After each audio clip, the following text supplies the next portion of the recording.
Yo, yo, yo. Hold on just a Where second, y'all. appropriate, that's what I'll use. It's Big Ant, man. We back. Another edition of Urban Politicians TV, UPTV. This is funny. It's on 11 Alive and WSB TV out in Atlanta.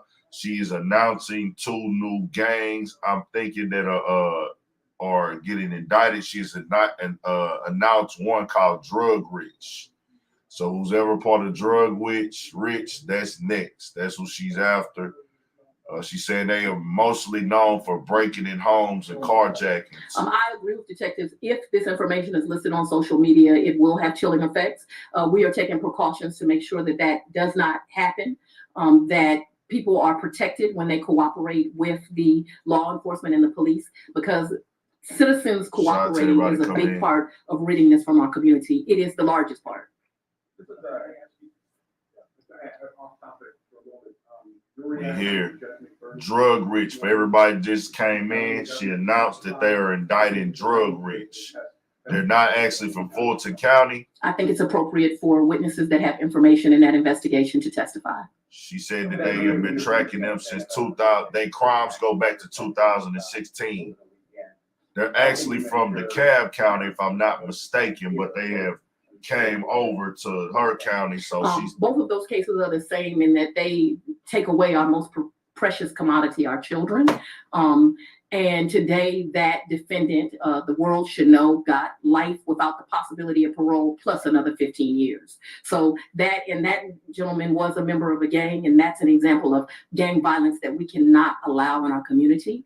There is a distinction in this case that happened over the weekend, although it is equally tragic. It is an incident of domestic violence, something that we know is really just people don't seem to be able to get along in relationships, and we have too many guns in the wrong hands and too much freedom to get guns. But this is a harsh reality. If you are in a domestic situation and there is a gun present, you and everyone around you is in more danger. I thought they were already indicted though, but Drug Rich Hector, the only one I know with drug legislation that does not allow domestic violence abusers to have guns around them. And I think we have to have some serious conversations about something that's not popular. Everybody doesn't need a gun. I have come to the public many, many times and said, stop leaving your guns in your car. I know Drug Rich Hector. Taking your guns. That's it, but I don't know anybody else that's in that crew. This morning, it broke my heart to watch. Here I get a huge success last week. Kennedy Maxey's killer held responsible. And this morning I wake up to another precious life stolen.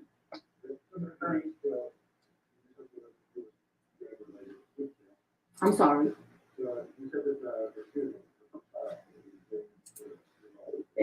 I know you're aware of that. That gentleman had gang ties to Virginia on down. He was here.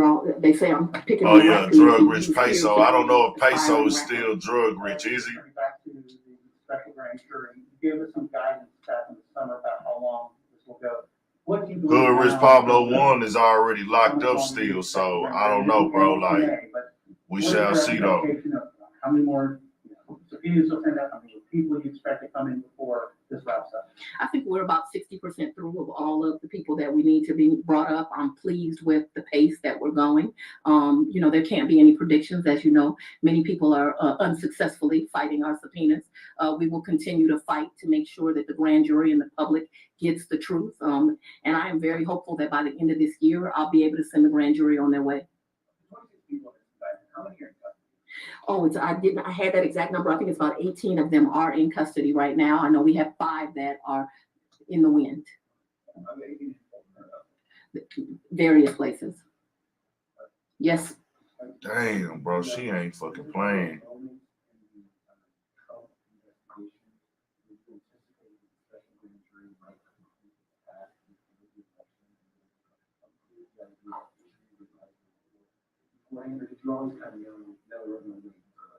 No, I knew we were going to wait till after. I've been very specific and determined to get rid of that accusation that this is just some political stunt and we were trying to impact the election. As you may recall, I did not call the first witnesses until we were after those primaries, and I made it very well known to the judge who's over this, as well as my team, that I would not do anything until after the election. So they'll have to accuse me of something else. They can get rid of that one. This is your Bro, she not fucking playing, dog. Let's talk about the strength of what the. Y'all can hear it? And why you go with this way. Well, I have to go back to the great work of Detective Needham and Detective Davidson in this matter. I'm a fan of RICO. I've told people that. And the reason that I am a fan of RICO is I think jurors are very, very intelligent. I think that some people don't want to do jury service, but once they get there, we really find that there are good citizens there. They're very smart. They pay attention. They take these matters serious, but they want to know the whole story. They want to know what happened. They want to make an accurate decision about someone's life. And so RICO is a tool that allows a prosecutor's office and law enforcement to tell the whole story. And so we use it as a tool so that they can have all the information they need to make a wise decision. So it's a tool I continue to use. I'm very happy the Atlanta Police Department allow us to come down and do gang training and talk about RICO. And that was the great cooperation of the Atlanta police chief that stands behind me, Shearbaum, as well as the mayor allowing that. And so it's a tool we'll use. Sandy Springs has brought in, Atlanta has brought in fact, all of the chiefs. We know that this is a good tool, and it's a tool we continue to use. There's so many agencies. Is this investigation going to expand to other counties and trade information on this? We will absolutely be cooperative with other counties, but I am the district attorney only of Fulton County, and so what I'm concerned about is crime that occurs in Fulton County. And do you think we've seen a lot of delays, people not wanting to testify, even some people who originally were Drug Rich Hector got out though. now filing some delay. Do you think this is part of a general tactic to push it as far past? Drug Rich Hector, all right. We You're an was. excellent reporter, but with that, I'm going to end this press conference. Thank y'all for coming.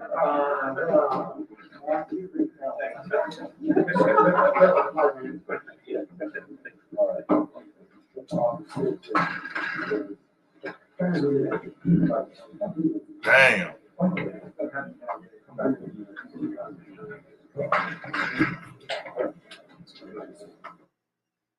She was concerned, to my understanding, by the fact that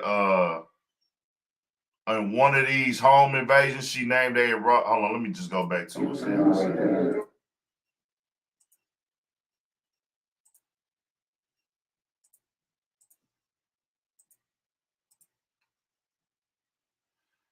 She was concerned. Damn it, they cut the live.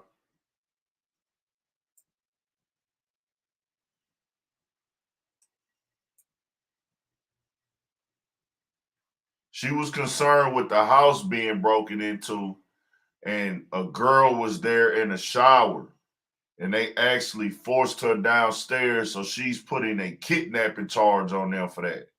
They actually have a kidnapping charge in their case. They have caught a kidnapping charge off of that. That when they went in the house, somebody was in there in the shower. They forced that person downstairs, and that is a kidnapping charge. She is charging them with kidnapping on that. So act like you like each other. Come on. Let it play for a little bit for everybody that missed it, because I didn't come in here right on time. Good afternoon. Thank you for joining us. Today is another great day in Fulton County, another great day of crime fighting. We are here today to just let the public know that we are continuing our mission to target gangs, as we believe it is our number one public safety deterrent crisis that we're in. I have to acknowledge the two men that are before me before I even start. This is the great Detective Needham and the great Detective Davidson from Sandy Springs Police Department. This was a collaboration, but you always have to acknowledge those that are on the front line working really hard to get things done. And these two gentlemen have done just an excellent job. What today's indictment is about is the Drug Rich Gang, which is a hybrid gang, and it started back in 2016. That's how far we can document this gang existing. We know that it is a gang that primarily actually exists out of DeKalb County, the Stone Mountain and the Tucker area. But as we know, crime and criminals have no boundaries, and they found their way into my county, Fulton County. I have a message today that you will hear repeated time and time again. If you thought Fulton was a good county to bring your crime to bring your violence to, you are wrong, and you are going to suffer consequences. And today is the start of some of those consequences. This gang, as I mentioned, is a hybrid gang. It does include members of the Gangster Disciples, the Crips, and the Bloods. We know that here in Atlanta, Georgia, that hybrid gangs are something that we regularly see. We know that this gang does have some identifiers that connects it together. They use things like prescription bottles and money symbols, and this is in their jewelry and their tattoos, and we see that present here. We have identifiers identifying this gang, but that's not the problem, that people collected together or they decided to use symbols. It's what they did once they joined together. What this indictment represents is 16 different victims in our county, 16 different incidents of violence, and 26 defendants. They committed crime everywhere from the south to the north of my county, which included Union City, Atlanta, and Sandy Springs. The earliest crime committed that is captured in this indictment is a 2018 carjacking. The latest was committed just this month. We are aware that crimes have occurred in other jurisdictions, but what this indictment primarily covers are the 16 crimes that committed here in Fulton County. The victims, they do not discriminate, but what they did do is target people who show their wealth on social media. So I do have a message for the public. Where it is kind of fun to put your things on social media and show off, unfortunately, these gangs are becoming more savvy, more sophisticated in the way that they target you. And this is a way that we know that they targeted these individuals. And it's because of these great detectives' work where they were able to show that they were following these individuals and using it to their advantage. Some of the celebrity victims included Calvin Ridley, who is a loved member of our Falcons, Brad Guzan, who is a loved member of the Atlanta United team, Marlo Hampton, who is on the Real Housewives of Atlanta, and Brittany Mealy, who is the mother of Future's child. All very well-known celebrities that who have decided to take residence right here in Metro Atlanta, because this is a great place to live and we cannot tolerate this. But don't be fooled. This indictment also covers other individuals who are not as famous, but also had their wealth on social media. Lots of social media influencers. The incidences that are in here is, thank God we don't have a murder, but we have kidnapping, we have armed robberies, we have shootings, and we have home invasions. Very violent crimes, things that cannot be allowed in our county, and all done again at the hands of crime, at the hands of gangs. What I want the public to see today is a collaboration of law enforcement, because as they have gotten more savvy, so have we.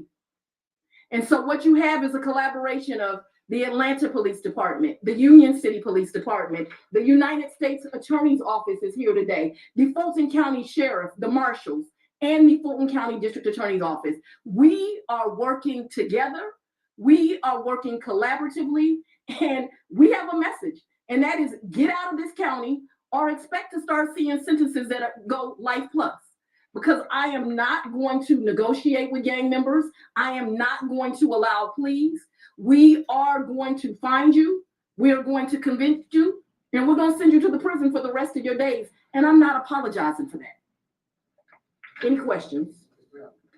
So, as it happens, I live in the part of DeKalb County that drug rich is sort of covered by and you mentioned drug-rich fact, Stinney in the indictment, who, as I understand it, just got out of jail or prison. He's living with his mom on how much cooperation? Because I can't help but notice that DeKalb County isn't standing behind you right now. Like, but I know that they're accused of crimes in DeKalb County. Like, is there collaboration happening between Fulton and DeKalb County with regard to the investigation of this gang? I have a relationship with the district attorney in DeKalb. I cannot say we specifically collaborated on this incident. I will say that we know that this gang has also committed crimes in Cobb, in Fayette, in a lot of the surrounding jurisdictions, and they have been at the table as we have developed these crimes. In fact, I'm aware that the Gwinnett District Attorney does have an indictment against some of these same members, and she has sent part of her staff to be at the table. Talk about how this came down. You talked about the detectives kind of bringing this forward. What was the beginning of this? How did this, all these things have been happening, but how did you all put it together, and what was kind of the germ, the beginning part of this investigation? I have to give credit to the Sandy Springs Police Department. They were able to really pay attention, to really go back and track and see that these people were tracking people on social media. Obviously, it doesn't happen at the first crime where you realize that there is a trend, but they pretty quickly did that. I have a great relationship with the chief in Sandy Springs, Kenneth DeSimone. We began talking. I began sending assistant district attorneys out there as we developed this, and they were really the foundation and the work. But as always, you know that I love our acting chief in Atlanta, Shearbaum. He was automatically willing to get involved and to do their part and to develop this. Man. And so people just came together and developed this. But the foundation and the start, as you asked, was really through just great detective work. And what years was this? This was in The- that year. Yes, but we do have crimes going back in this indictment to 2018, because once that research was done, we saw that there were crimes going back to 2018. We also have this gang documented going as far back as 2016. As George Cheedy just pointed out, this is a gang that primarily operates in DeKalb. And so I can honestly tell you, when they first brought this to me, I said, this is not one that I'm familiar with. We don't hear about them a lot. And then we began to realize that's because most of the work they had put in, and I use work in the slang term, most of the crime that they were doing was out of DeKalb County, but they decided to cross the county lines, and that's going to be detrimental to them. So the indictment mentions lyrics from a couple of videos. It does. And then we're going to do lyrics. Pete, what she finna say about the lyrics, y'all? Pete, what she about to say about the lyrics? I think that I would welcome an opportunity to sit down with Hank Aaron and discuss that proposed legislation. I don't think that it will be successful. I think if you decide to admit your crimes over a beat, I'm going to use it. And you've used that before with previous gang member arrests. What are your specific responses to the criticism that you're specifically targeting Atlanta's hip-hop community through these lyrics? I'm not targeting anyone, but however, you do not get to commit crimes in my county and then decide to brag on it, which you do that for a form of intimidation and to further the gang and not be held responsible. One of the lyrics used in this indictment, just one of the lyrics, is me and my crew striking out, striking in all black. Send me the drop, we'll kick in the house. If we steal a car, we're gonna take off the tag. Well, they kick it indoors, committing home invasions, and now I'm using those lyrics that they're admitting to doing that. I'm gonna continue to do that. People can continue to be angry about it. I have some legal advice. Don't confess to crimes on rap lyrics if you do not want them used, or at least get out of my county. Hey, if you in Atlanta, she said it right there. I was listening to that earlier. I said, oh, she not playing, but let's type it in. Let's put it like this. Hold on, let's listen. Admitting to doing that. I'm going to continue to do that. People can continue to be angry about it. I have some legal advice. Don't confess to crimes on rap lyrics if you do not want them used, or at least get out of my county. First one related to this indictment. It sounds like when it comes to investigation, not that the days of people being followed home from a restaurant or something like that aren't still happening, but it sounds like it's as simple as somebody posts, hey, I got this new chain, I got this new car, and these guys are just sitting back. Well, can you kind of just take us through that process? I have a very good example of that. Marlo Hampton is a star on Atlanta Housewives, and that's a show. It's Atlanta, so I like it and I watch it, and I'm a fan of hers. One of the things she does, though, is at one point she has the news media in her home, and during that interview, she shows you how to enter the house, where things are within her closet. She then becomes a victim. That's not wise to do. You should be able to show you've worked hard, you've had some success, people are interested in you. You should be able to show that. But it's not a wise thing to do, because you're exactly right. Now what they're doing is they're looking on social media and they are seeing, are there things here that we would like to get? One of the things the investigators realized is they're immediately going to closets. They're immediately going to bedrooms. They know where these high-end items are, and they are seeking to get them. And so it's just not wise to do. And you're right, they have become more sophisticated. But luckily they give us good evidence, because we're able to track them as they are tracking other individuals. But my message to the public is, please stop doing that. Are most of these home invasions, or are they burglaries and they don't care if they're home, or because there's obviously. This was gonna fuck somebody off. This right here, what she finna say. They're actually both. Sometimes the victim, like Mariah Carey, was not home at the time, right? So it becomes a burglary. In other times, unfortunately, the victims are home and they don't mind using violence once they enter the home and you're present. So sometimes they are just burglaries. Sometimes they are home invasions. Either way, people's dwellings, their homes, where you feel safe is violated and things are taken. But unfortunately, in some occasions, people are targeted and really harmed. In one of these cases, we had a 16-year-old child in the shower, and she was taken downstairs by force. You know, an incident as a mom, I cannot imagine having to have gone through and suffered. Yes, sir. I'm gonna bring that back. This right here, bro. This right here. This type of shit can't happen, bro. Like, let me tell y'all something, bro. I advise niggas to stop running their houses. I'd advise y'all not to do that. But if somebody is there, leave the fucking house, bro. Get out the house. Stop doing that shit. Stop running to people's houses. I know that's a lick, and I know some of y'all gonna do it anyways. But do not do this if you running in the house, bro. Do not do this. I'm gonna play this one more time. This is a no, nigga.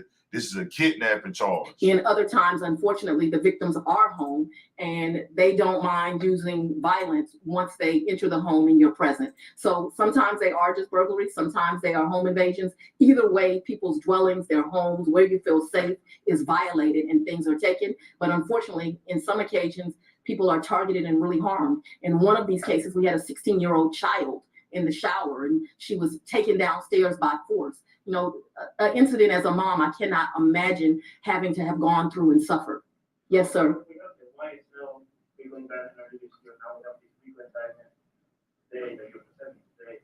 Would you say that's how you plan to target gangs here in Fulton, using that RICO statute and keep What she say? doing more and more indictments? I like the RICO. Where appropriate, that's what I'll use.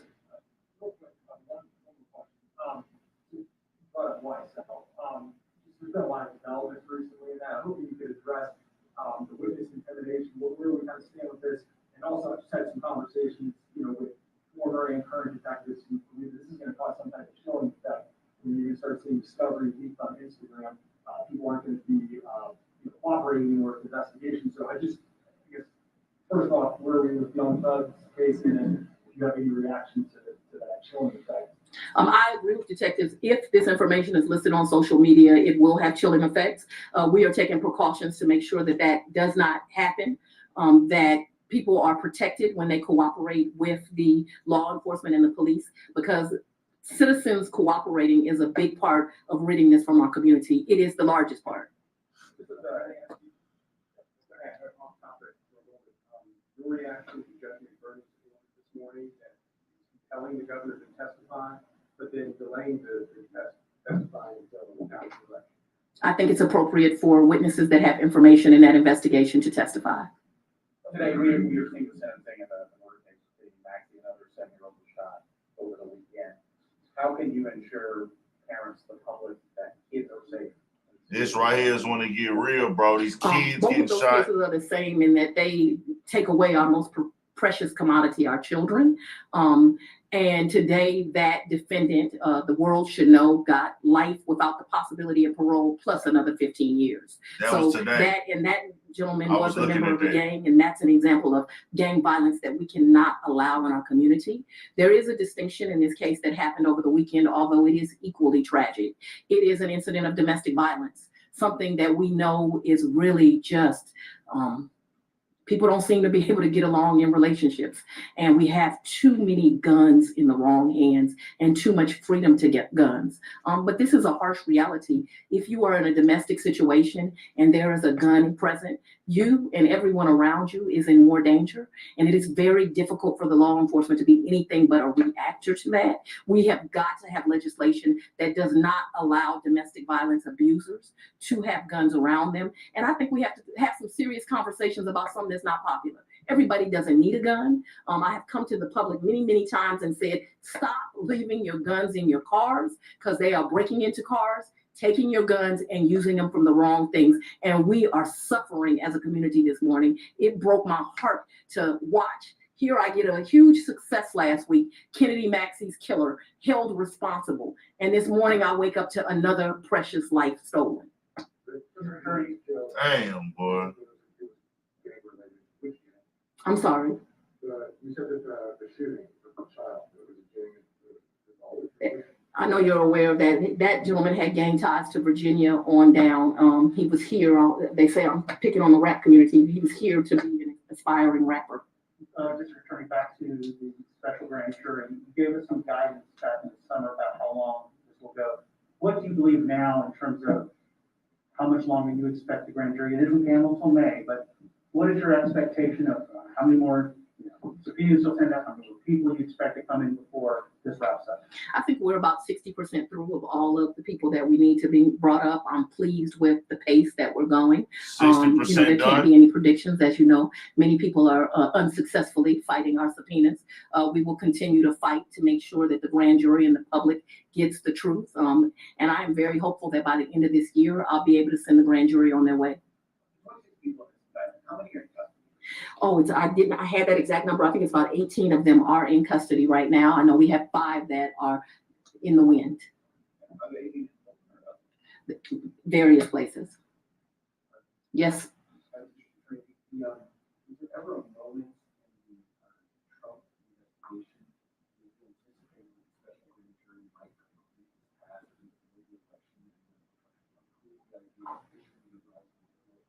election? Did you always kind of know that we were going to wait? No, I knew we were going to wait till after. I've been very specific and determined to get rid of that accusation that this is just some political stunt and we were trying to impact the election. As you may recall, I did not call the first witnesses until we were after those primaries, and I made it very well known to the judge who's over this, as well as my team, that I would not do anything until after the election. So they'll have to accuse me of something else. They can get rid of that one. This is your 4th or 5th RICO, I guess, since you've been DA. Let's talk about the strength and what of this tactic and why you go this way. Well, I have to go back to the great work of Detective Needham and Detective Davidson in this matter. I'm a fan of RICO. I've told people that. And the reason that I am a fan of RICO is I think jurors are very intelligent. I think that some people don't want to do jury service, but once they get there, we really find that there are good citizens there. They're very smart. They pay attention. They take these matters serious. But they want to know the whole story. They want to know what happened. They want to make an accurate decision about someone's life. They pay attention. They take these matters for that. And the reason that I am a fan of RICO is I think jurors are that I would not do anything until after the election. So they'll have to accuse me of something else. They can get rid of that one. I want people to hear that again because it's a lot of people, even we've had this conversation. Is there a motive for her doing this? That's what I want to talk about now. Is there a motive for her doing this? A lot of people are saying she's trying to push for an election. And she said clearly right here, this is why I waited till after the election, because I didn't want that to be that. I didn't want that to be the conversation. This has nothing to do with election time. So she's basically saying she's passionate about doing this. This is what she's on.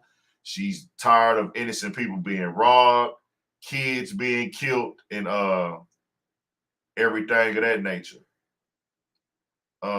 We don't know what she's been through in her life. We don't know if she's lost somebody to gun violence, gang violence. You can't look at somebody and get their whole story. Now you can pay attention to somebody's behavior, and you can pay attention to somebody's behavior and form your thought process and your opinion about what their motives are. But if you don't know nothing about her, how can you really say what she really in it for? She is also going after the Trump administration for their job, for what they did in Georgia. But we don't know what she says her intentions have nothing to do that, we do know what we do know is she is very serious, and she says she's a fan of the RICO. Sean, we're gonna be talking about this on the Studio 56 podcast tonight. Y'all make sure y'all are tapped in, because that nigga Pookie and even myself, I have never heard of the state RICO. By show of hands or participation, if you want to participate, be honest. Have any of y'all heard of a RICO by a state, not federal? I want honest opinions in the chat right now while I let this play, because I really want to know, like, did y'all get hip to that? I've never heard it. I'm grown. I didn't know they had a state RICO charge. Let's be honest. I need the participation. Be honest. Let's be honest. Let's not lie and act like we ain't nothing wrong with not knowing the information. But listen to what she say right here. Listen to what she say. We got one person that said yes. I've been very specific and determined to get rid of that accusation that this is just some political stunt and we were trying to impact the election. As you may recall, I did not call the first witnesses until we were after those primaries, and I made it very well known to the judge who's over this, as well as my team, that I would not do anything until after the election. So they'll have to accuse me of something else. They can get rid of that one. This is your fourth or fifth RICO, I guess, since you've been DA. Just talk about fourth or fifth. What the fuck? Of this tactic and why you go this way. Well, I have to go back to the great work of Detective Needham and Detective Davidson in this matter. I'm a fan of RICO. I've told people that. And the reason that I am a fan of RICO is I think jurors are very, very intelligent. I think that some people don't want to do jury service, but once they get there, we really find that there are good citizens there. They're very smart. They pay attention. They take these matters serious, but they want to know the whole story. They want to know what happened. They want to make an accurate decision about someone's life. And so RICO is a tool that allows a prosecutor's office and law enforcement to tell the whole story. And so we use it as a tool so that they can have all the information they need to make a wise decision. So it's a tool I continue to use. I'm very happy the Atlanta Police Department allowed us to come down and do gang training and talk about RICO. And that was the great cooperation of the Atlanta police chief that stands behind me, Shearbaum, as well as the mayor allowing that. And so it's a tool we'll use. Sandy Springs has brought in, Atlanta has brought in fact, all of the chiefs. We know that this is a good tool, and it's a tool we continue to use. There's so many agencies. Is this investigation going to expand to other counties and trade information on this? We will absolutely be cooperative with other counties, but I am the district attorney only of Fulton County, and so what I'm concerned about is crime that occurs in Fulton County.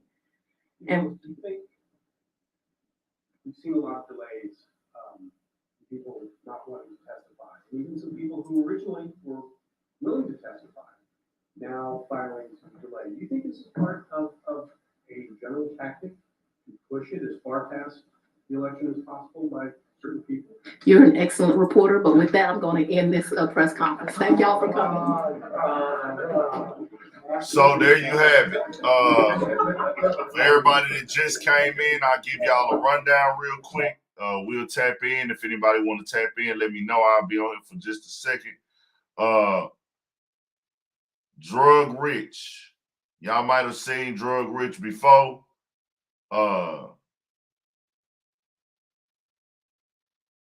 Yeah, Drug Rich. The main the main two rappers from that crew are Drug Rich Hector and Drug Rich Peso. And to be honest, Drug Rich Peso and Drug Rich Hector, they might not even be in the indictment, but it will come out.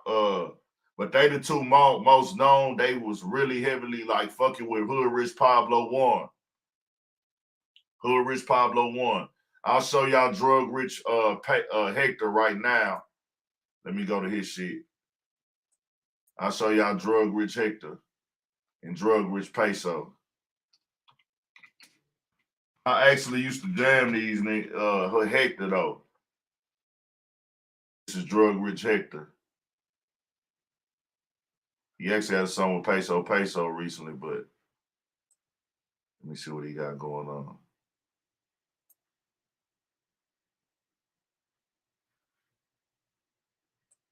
He's actually free. But she was talking about they are putting their drugs. Oh my God. Oh my God. Bro. This shit hit different now. Not putting nothing on, homie. But look at this. A whole lot of smoke about this shit. A whole lot of smoke. She said they're showing money, diamonds, and jewelry. Now, I don't want to say that that don't mean his stuff is stolen or got nothing to do with legal. But if your crew is under indictment and she said they stealing nice items, they breaking in houses, they doing all type of crimes, it just looks bad. But they said he showed $2 million in chains and rare watches. That's what this title says. She also said on there, yeah, I mean, it's just not a good look when you're being indicted. And that nigga shit is clean as fuck. I like them hoes. Them bitches is clean as fuck, bro. Them chains clean. But when you being indicted, it's kind of, or your crew, not him. We ain't gonna put him on there yet, but he is part of the drug rich crew. Now, she talked about them taking pictures with prescription bottles. She said they sell a lot of prescription drugs. She said they sell a lot of prescription drugs. So, she said they take pictures with the prescription drugs. She said they have pictures and they show the prescription drugs and the bottles. Where she going, bro? There's nowhere else I can explain that. You get what I'm saying? Yeah. Like, I ain't one of them niggas that's gonna make the situation awkward. You get what I'm saying? Yeah. I ain't the type of nigga that you work in your move. You feel what I'm saying? Like, Yeah. you might be trying to surface and see what's going on in the group. You might be trying to pick the right thing. You know, I'm not gonna put him on this, but it is what it is. Everybody get a nigga. He's part of this crew. Or you come around and see like, oh, shit, them niggas want, yeah.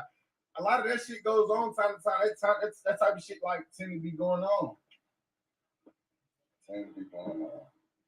These niggas better watch out, but this something about to be real goddamn. And nigga say, this shit gonna get real quick. Nigga say, Craig and Daddy, just the two niggas I need to see. I heard you niggas been ducking dodging my moms and shit. Hey, now, Drug rich. Y'all niggas can't tell me. So ain't no nigga can't tell me any lie right now that y'all nigga don't know one of them niggas, bro. Like, what the fuck you at? But the thing is, y'all want to be very clear. I want to be very clear. We don't know who's all indicted. She said, no. She's saying under the drug. This is what she said. Now, I don't know who's all in drug rich, but what she's saying is that they have their hybrid gang. She's saying that they have Bloods, GDs, and Crips in drug rich. They have Bloods, GDs, and Crips. She's calling them a hybrid gang. She said these hybrid gangs are real popular in the Atlanta area.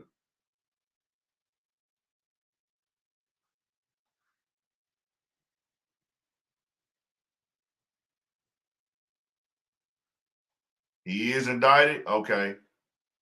So he already indicted. He's out, though. He's not locked up, is he?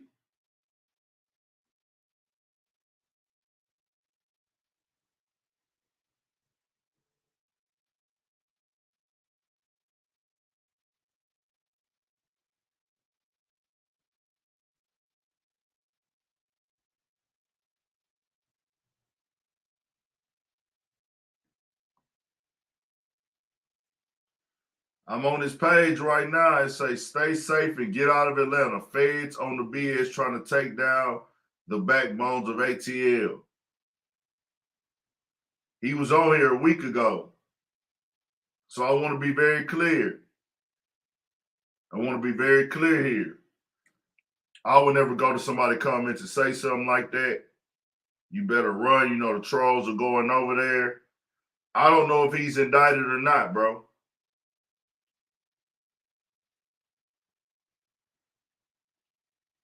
I don't know.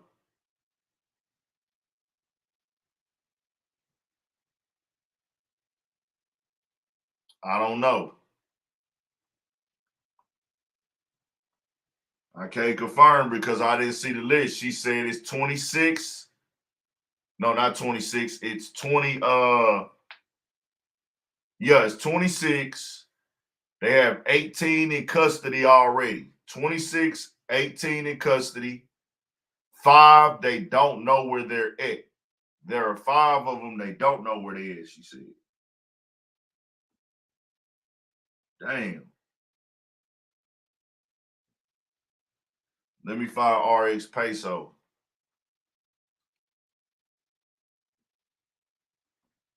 Let me find RX Peso, bro. I'm gonna go to his gram real quick. I remember him and TSF had some little problems, but they could put him to the side. Got on some grown man boss shit and said we gonna end that little beef, man, and they got back rocking.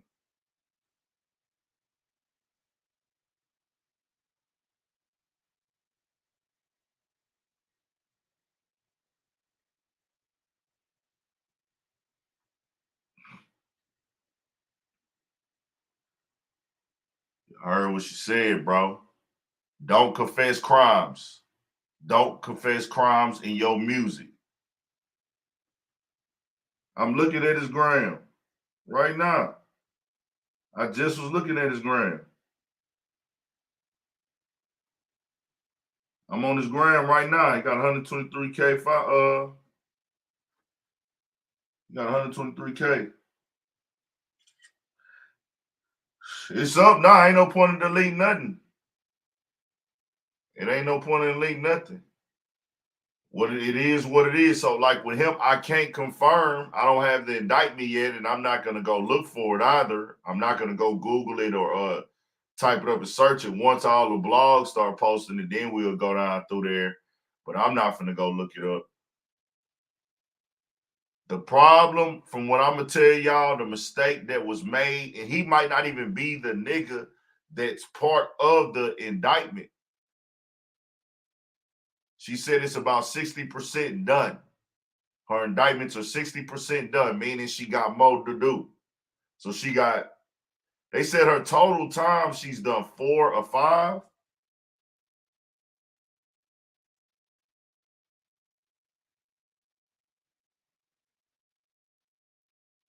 In her total time, she's done 4 or 5, but I think they said 4 or 5 RICOs. Was it 4 or 5? I think they said it like that, 4 or 5 RICOs. But she said that she's 60% done of everything that she needs to get cleaned up.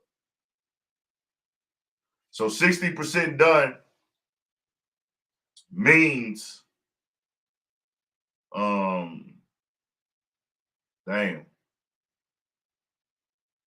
40, if it was 10, that means she got 6. That means she got 4 more to go if it was on a scale of 10. So I say that she at least gonna probably indict 3 more gangs. She said 60, bro. I've watched it twice. I've listened to it.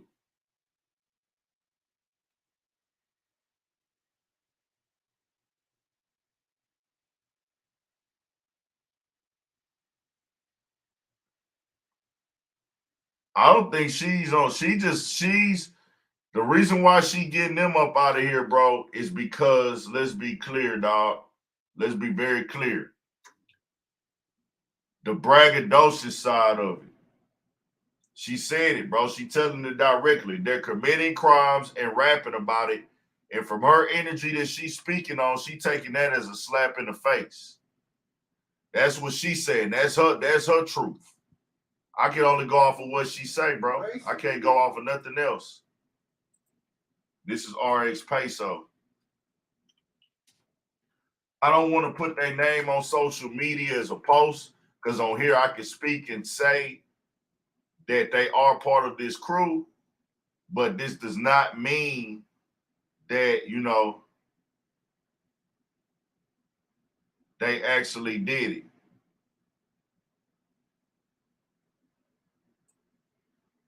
This doesn't mean, just because they part of the crew, this does not mean that they you know, was the ones that came in and did it. They could just be part of the crew. So I did remember him and Hood Rich Pablo one that started beefing Peso. I don't know if y'all know him. I'm gonna play a little bit of this shit for you. I'll mute it. So this is RX Peso, Drug Rich Peso. He part of the crew. Everybody with the RX on their name, the prescription symbol. It's crazy. I actually got a shirt for that. That has that Ride Dirty shirt. This is him. He dropped this on June 9th. He might not be in this indictment, though. I want to make that very clear. At one point in time, he was out here fucking with Rap a lot a little bit, if I'm not mistaken. But let's be very clear also here. She's talking about them showing the prescription bottles, and he has one in the drugs in the video. That's their moniker. Yeah, that's their moniker, but it just hit different when you put it out there like that, man. I ain't gonna lie, when you put this stuff in music, you put this stuff in songs, they on your ass about it, bro. If you are indicted. If you're not indicted, everything is cool. I'ma always stand firm on innocent until proven guilty. I can't say that enough. Innocent until proven guilty. Innocent until proven guilty. But if you are under indictment, if you are under investigation, you're going to look bad if the videos are out with the money, the drugs, the lyrics at this point. She's saying, hey, don't rap about your lyrics if you're committing the crimes. She said that. Okay, but they're actually, wherever he's from, bro, you know, yeah, this just don't look good in the courtroom, because they're gonna try to use all this. And let's be clear, y'all, rappers are not the only ones who social media get used against them, bro. It's like, I know some niggas out here in Houston, their social media posts were brought up in court and were brought up in the case, and that's why they went on ahead and pled guilty. The way that they put it was like the clothes they was wearing, the captions they were using. It's not just a thing of, oh, I'm a rapper, so they're using my lyrics. Like, bro, they use this shit for everybody, bro. Like, not true. I don't believe in prosecuting a rapper off of his lyrics, like, at all. Nobody should be prosecuted simply because they rapped it in the song. The law of the land is the law of the land. If you actually did what they said in the song and they have the proof that you did it, then, you know, ain't nothing nobody can defend about that if we just keeping it human and honest, bro. Like, if you said I shot a nigga on such and such block at such and such time, and then they have the evidence of that shooting on that block at such and such time, and they can trace that evidence back to you, then how can we come in and deny it and say you didn't do it? I believe in innocent until proven guilty. Should nobody who ain't commit no crime be locked up? I'm not investigating, but you should not be prosecuting niggas off of their lyrics only. Nobody. Nobody should be getting prosecuted strictly off their lyrics, bro. It was Drug Rich. This is one of the drug rich members, RX Peso, and you got RX Hector. RX Hector is the most known one. Him and Hood Rich Pablo One had a lot of music together. They ran with Hood Rich Pablo One. They was dogs. Hood Rich Pablo One is locked up right now. She specifically spoke in the courtroom today, and this was on 11 Alive if y'all want to go rewatch that whole thing. She specifically spoke about the drug prescription bottles, the things in their pictures, and their tattoos. They have been fully investigated. She is watching, breaking everything down to the T.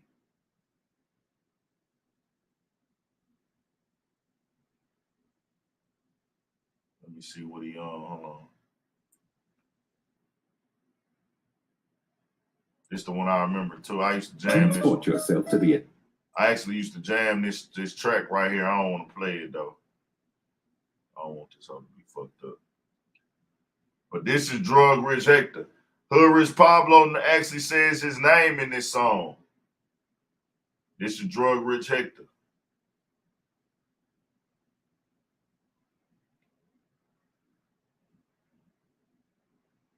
It's a tough situation to be in, bro, at this point. This is him. Got the RX in his face. You just don't want to be doing shit when you really getting investigated, bro. It's just no win in that shit, bro. Let me go look at some of his interviews. He's the but now, to be very clear, he might not. They know he's part of the crew because they're investigating him, but he might not be brought up on any charges. Let's be very clear. My boy Dallas Global had an interview with him. That's dope. He gave my boy Dallas Global an interview.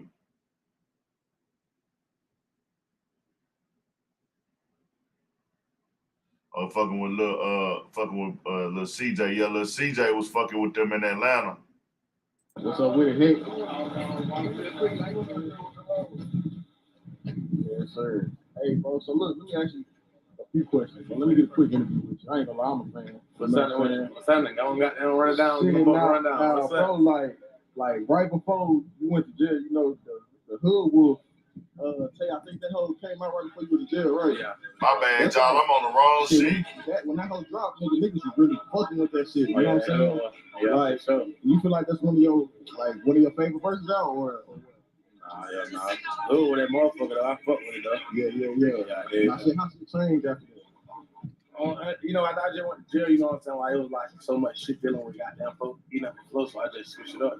Yeah. So now I can't. This is RX Poppy. Whole year. It just affected me up my whole new, you know what I'm saying? I don't even know if he's what he got going on. Yeah, I've been dropping hella videos since you've been out of jail. I just been doing a little snippet shit on Instagram. Niggas just been recording that motherfucker, doing what they do with that motherfucker. Yeah. Now, shit, how did the rap scene in Atlanta change? My bad, y'all. We finna get it right now. I'm finna put an interview. Shout out Dallas Global. RX Poppy in jail though? Oh, he in jail already? Damn. A few questions. Let me get a quick interview with you. I ain't gonna lie, I'm a fan. What's happening? I don't got to run it down. Shit, now, bro, like right before you went to jail, you know, the hood wolf. I think that hoe came out right before you went to jail, right? Yeah, sure. That's like shit. What's good, everybody coming in? Shout out to everybody in the chat. I'm gonna show y'all some love in a minute. You feel like Watch this quick little interview. One of your favorite verses out, or? Nah. Ooh, with that motherfucker though, I fuck with it though. Yeah. Now, shit, how shit changed after that? You know, I just went to jail, you know what I'm saying? Like, it was like so much shit dealing with goddamn folk eating up the flow, so I just switched it up. So now I came home, just affecting the whole flow, the whole year. It just affected me up my whole new, you feel what I'm saying? I'm gonna drop a tape a little soon. Yeah, I've been seeing you dropping hella videos since you've been out of jail. I just been doing a little snippet shit on Instagram. Niggas just been recording that motherfucker, doing what they do with that motherfucker. Yeah. That shit. Now, shit, how did the rap scene in Atlanta change when you before you? Yeah. That shit did 360, boy. Like, I went from goddamn. It wasn't no rappers out there. It was just, you know what I'm saying, the big dogs, and then we was like the new upcoming. When I left and came back, was 100 new rappers out there, motherfucker. Everybody got down. That shit just went crazy. 360, big 360. Yeah, a lot of my folks though, the ones got down by baby, gun, them boys did they thing. Like them boys did a real 360 when I came home. Like them boys. I was gonna say, like, you watch One of the hard. I watched them boys go from like like them boys did their thing. This is one of the guys. She's indicting Drug Rich. Now he's the most known nigga in Drug Rich. No, Drug Rich is who the indictment is on. For people that don't know, the indictment is on Drug Rich. The indictment is on Drug Rich. So he's the face of Drug Rich from what I see. It's on 11 Alive. We done watched it a couple times. I let it play through. I was running shit that I had watched it before, but he's on Drug Rich. He the face. Now that doesn't mean that he's in the indictment. I have not seen the indictment. If you in Atlanta, it's very tricky. Hood Rich Pablo 1 is they homie, but Hood Rich Pablo 1 is already locked up on RICO charges in Atlanta. If I'm not mistaken, he on RICO charges in Atlanta. I don't know if she had nothing to do with that though.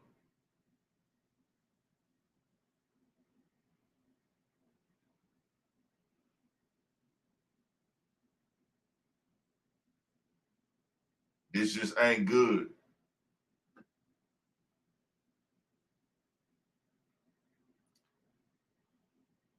Pablo on the RICO, all right. Is his Fed or is his state? I ain't gonna lie, bro. I remember talking when they made the announcement in Florida that they would be using the lyrics. I didn't know that was a RICO charge for real when I thought about it. You know what I'm saying? But we're gonna keep it 1,000, bro. We shall see what happens.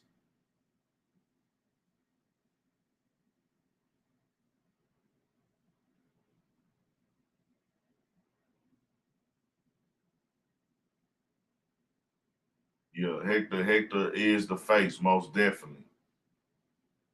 You tell y'all like this, bro. Innocent until proven guilty. We gotta wait and see. They have 225 pages, I think they said. There's 26 members that they have indicted. 18 are already locked up. 5, she said, are in the wind. So that'll be 23. So 3, they know where they at, but they not locked up. 3 of them are locked. 3 of them are not locked up. They know where they at. 5 are in the wind. 18 are already behind bars.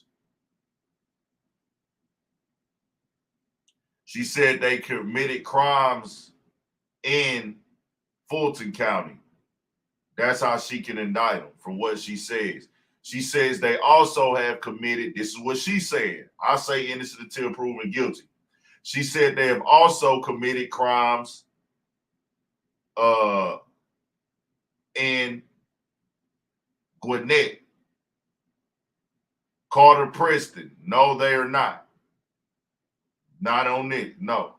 I don't have their name on the screen. I don't know why y'all making assumptions, man. I don't do the assumptions who I think is about to get locked up. I wait till what she say. I don't sit on here and say this nigga gonna get a RICO, that nigga gonna get a RICO, he about to get a RICO. That ain't Big Ant Lane.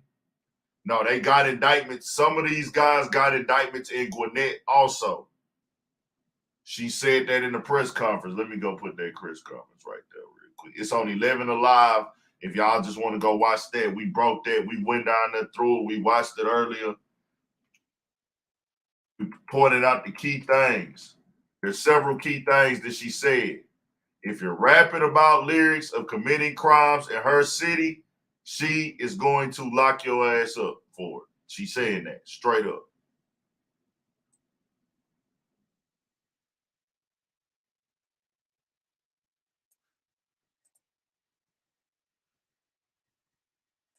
She take the live down? Did they take it down?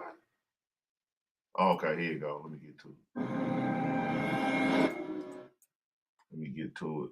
Now, if they, hey, tell y'all like this, bro. If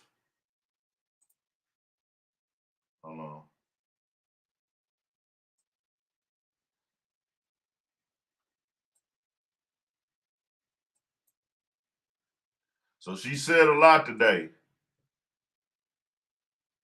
They broke in a lot of celebrities, allegedly. She said that drug rich. Matter of fact, I'll just play it for y'all again. Fuck it. This is on 11 Alive. Make sure y'all go check out their channel. They be getting all the courtroom shit. 11 Alive. Make sure y'all go subscribe to their channel. They be in there. They getting all the news. Our mission today is another great day in Fulton County, another great day of crime fighting. We are here today to just let the public know that we are continuing our mission to target gangs, as we believe it is our #1 public safety deterrent crisis that we're in. I have to acknowledge the two men that are before me before I even start. This is the great Detective Needham and the great Detective Davidson from Sandy Springs Police Department. This was a collaboration, but you always have to acknowledge those that are on the front line working really hard to get things done. And these two gentlemen have done just an excellent job. What today's indictment is about is the drug rich gang, which is a hybrid gang, and it started back in 2016. That's how far we can document this gang existing. We know that it is a gang that primarily actually exists out of DeKalb County. DeKalb County. She's saying it right here, y'all. So 2016. The Stone Mountain and the Tucker area. But as we know, crime and criminals have no boundaries, and they found their way into my county, Fulton County. I have a message today that you will hear repeated time and time again. If you thought Fulton was a good county to bring your crime to bring your violence to, you are wrong, and you are going to suffer consequences. And today is the start of some of those consequences. This gang, as I mentioned, is a hybrid gang. It does include members of the Gangster Disciples, the Crips, and the Bloods. We know that here in Atlanta, Georgia, that hybrid gangs are something that we regularly see. We know that this gang does have some identifiers that connects it together. They use things like prescription bottles and money symbols, and this is in their jewelry and their tattoos, and we see that present here. We have identifiers identifying this gang, but that's not the problem, that people collected together or they decided to use symbols. It's what they did once they joined together. What this indictment represents is 16 different victims in our county, 16 different incidents of violence, and 26 defendants. They committed crime everywhere from the south to the north of my county, which included Union City, Atlanta, and Sandy Springs. The earliest crime committed that is captured in this indictment is a 2018 carjacking. The latest was committed just this month. We are aware that crimes have occurred in other jurisdictions, but what this indictment primarily covers are the 16 crimes that committed here in Fulton County. The victims, they do not discriminate, but what they did do is target people who show their wealth on social media. So I do have a message for the public, where it is kind of fun to put your things on social media and show off. Unfortunately, these gangs are becoming more savvy, more sophisticated in the way that they target you. And this is a way that we know that they targeted these individuals. And it's because of these great detectives' work where they were able to show that they were following these individuals and using it to their advantage. Some of the celebrity victims included Calvin Ridley, who is a loved member of our Falcons, Brad Guzan, who is a loved member of the Atlanta United team, Marlo Hampton, who is on the Real Housewives of Atlanta, and Brittany Mealy, who is the mother of Future's child. All very well-known celebrities who have decided to take residence right here in Metro Atlanta, because this is a great place to live and we cannot tolerate this. But don't be fooled. This indictment also covers other individuals who are not as famous, but also had their wealth on social media. Lots of social media influencers. The incidences that are in here is, thank God we don't have a murder, but we have kidnapping, we have armed robberies, we have shootings, and we have home invasions. Very violent crimes, things that cannot be allowed. So they don't have a murder in this RICO. So like she said, that's a good thing. That's good, and that's very good for them. Very good for them. But that kidnapping, like I say, for their crew and their team, me being the person I am, they are innocent until proven guilty. But I want to make it very clear, whoever was part of that kidnapping, man, they gonna make you look pretty bad, bro. And I want to reiterate to niggas who breaking houses and stuff. If somebody is there, do not move them. If they ain't going for no weapon, get the fuck out. If they in the shower, they said the girl was 16 years old. She was in the shower. Once y'all saw her in the shower, abandon that fucking mission, bro. I suggest you don't do it anyways. But abandon that mission. Don't try to do nothing. Don't touch nobody. Don't tell nobody to do nothing, because now you are getting a kidnapping charge, and they don't fuck around with that. That split of a second, you can fuck up your whole life, bro. Just know, if that's the line of work you in, always know, nigga, don't do it. I'm going to tell you that first. But if you feel like you're going to do that shit anyways, always paint out different scenarios and know what you up against so you can be prepared to respond. But don't do that shit anyways, bro. But here we go. Out in our county, and all done again at the hands of crime, at the hands of gangs. What I want the public to see today is a collaboration. There is no murder in of here. law enforcement, because as they have gotten more savvy, so have we. And so what you have is a collaboration of the Atlanta Police Department, the Union City Police Department, the United States Attorney's Office is here today, the Fulton County Sheriff, the Marshals, and the Fulton County District Attorney's Office. We are working together. We are working collaboratively, and we have a message. And that is, get out of this county or expect to start seeing sentences that go life plus. Because I am not going to negotiate with gang members. I am not going to allow. He said he's not part of it. We are going to find you. We are going to convince you. And we're going to send you to the prison for the rest of your days. And I'm not apologizing for that. I'm going to make sure I put that in the title. He just the face of that name, though. I mean, he got to be. He is that. I live in a part of the South County that drug rest. I'm gonna make sure You mentioned I'm gonna make sure I'm gonna make sure I put that tomorrow. That homie not part of that. Out of jail or prison, he's living with his mom on. Public cooperation, because I can't help but notice that the Cap County isn't standing behind you right now. But I know that they're accused of crimes in the Cap County. Is there collaboration happening between Fulton and Cap County with regard to the investigation of this gang? I have a relationship with the district attorney in DeKalb. I cannot say we specifically. So he said, like I told you, I said that earlier. I will say that we know that this gang has also committed crimes in Cobb, in Fayette, in a lot of the surrounding jurisdictions, and they have been at the table as we have developed these crimes. In fact, I'm aware that the Gwinnett District Attorney does have an indictment against some of these same members, and she has sent part of her staff to be at the table. Talk about how this came down. You talked about the detectives kind of bringing this forward. What was the beginning of this? How did this, all these things have been happening, but how did you all put it together, and what was kind of the germ, the beginning part of this investigation? I have to give credit to the Sandy Springs Police Department. They were able to really pay attention, to really go back and track and see that these people were tracking people on social media. Obviously, it doesn't happen at the first crime where you realize that there is a trend, but they pretty quickly did that. I have a great relationship with the chief in Sandy Springs, Kenneth DeSimone. We began talking. I began sending assistant district attorneys out there as we developed this, and they were really the foundation and the work. But as always, you know that I love our acting chief in Atlanta, Shearbaum. He was automatically willing to get involved and to do their part and to develop this. And so people just came together and developed this. But the foundation and the start, as you asked, was really through just great detective work. And what years was this? This was in the last year.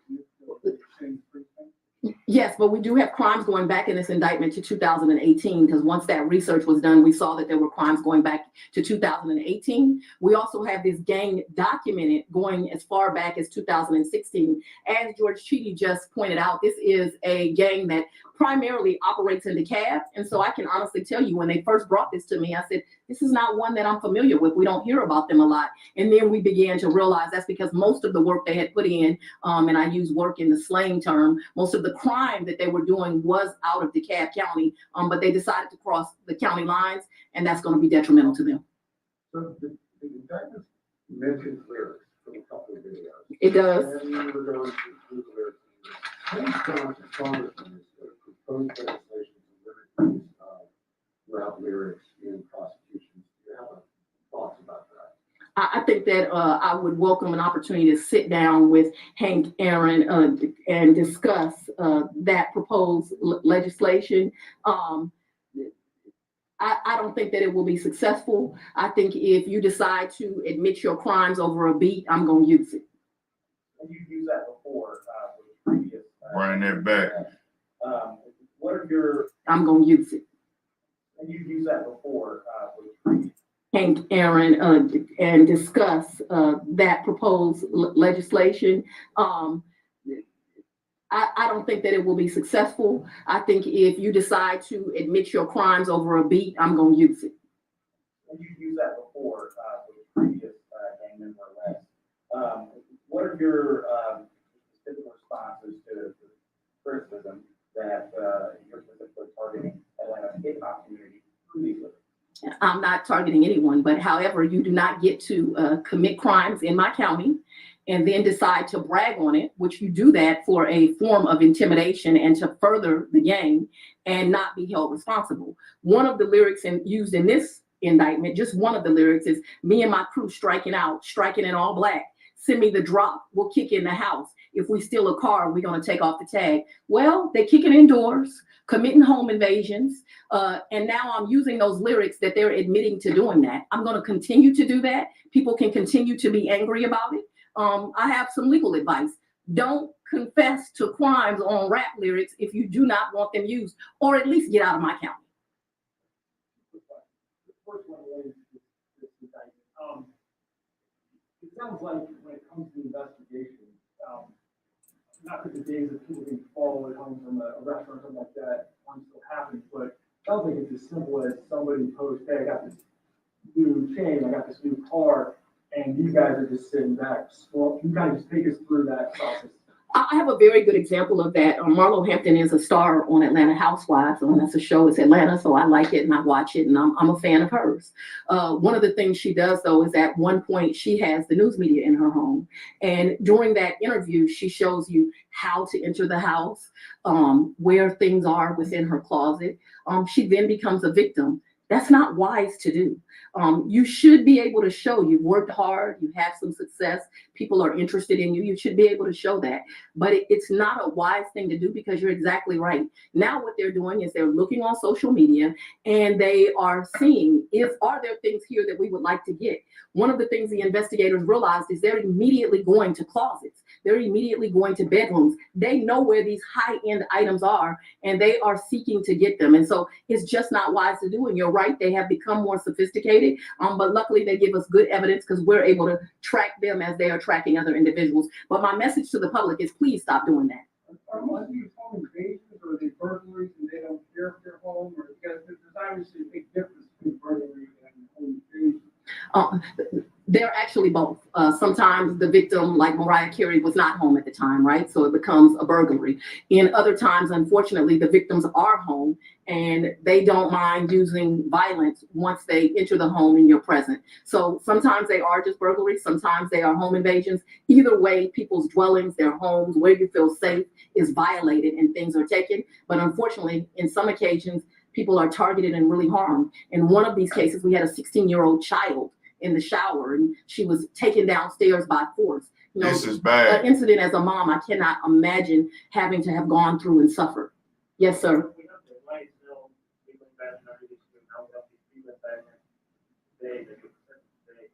Would you say that's how you then target gangs here in Fulton County, using that RICO, that statute, and keep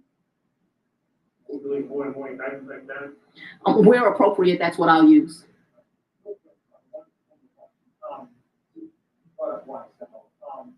done a lot of development recently, and I hope you could address the witness intimidation, where we kind of stand with this, and also I've just had some conversations, with former and current detectives who believe this is going to cause some kind of chilling effect when you start seeing discovery leaked on Instagram. People aren't going to be cooperating with investigations. So I guess, first off, where are we with Young Thug's case, and then if you have any reaction to that chilling effect? I agree with detectives. If this information is listed on social media, it will have chilling effects. We are taking precautions to make sure that that does not happen, that people are protected when they cooperate with the law enforcement and the police, because citizens cooperating is a big part of ridding this from our community. It is the largest part.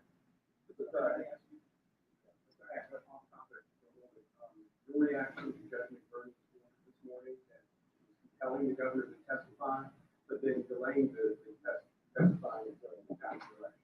I think it's appropriate for witnesses that have information in that investigation to testify. Today, we were seeing the sentencing of the murder case, taking back another 7-year-old shot over the weekend. How can you ensure parents, the public, that kids are safe in the city of Atlanta and Fulton County? Both of those cases are the same in that they take away our most precious commodity, our children.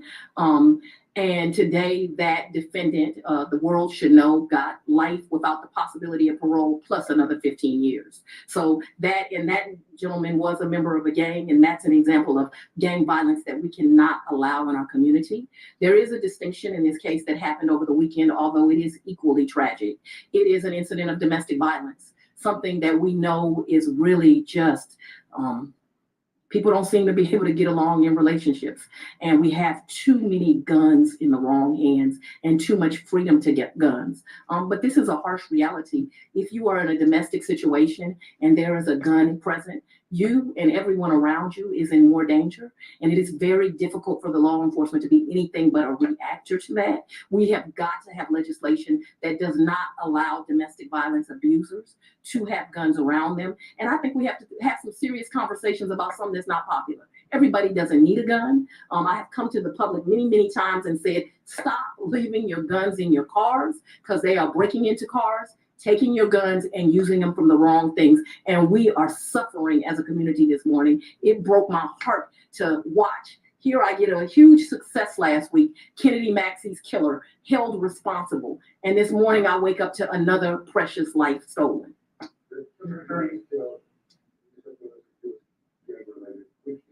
I'm sorry. You said that the shooting of the child. I know you're aware of that. That gentleman had gang ties to Virginia on down. He was here. They say I'm picking on the rap community. He was here to be an aspiring rapper. Mr. Attorney, back to the special grand jury. You gave us some guidance back in the summer about how long this will go. What do you believe now in terms of how much longer you expect the grand jury? It isn't gamble until May, but what is your expectation of how many more subpoenas will send out, how many people you expect to come in before this wraps up? I think we're about 60% through of all of the people that we need to be brought up. I'm pleased I gotta do a video on this shit, man. There can't be any predictions. As you know, many people are unsuccessfully fighting our subpoenas. We will continue to fight to make sure that the grand jury and the public gets the truth. And I am very hopeful that by the end of this year, I'll be able to send the grand jury on their way. How many are in custody? Oh, I had that exact number. I think it's about 18 of them are in custody right now. I know we have 5 that are in the wind. Various places. Yes.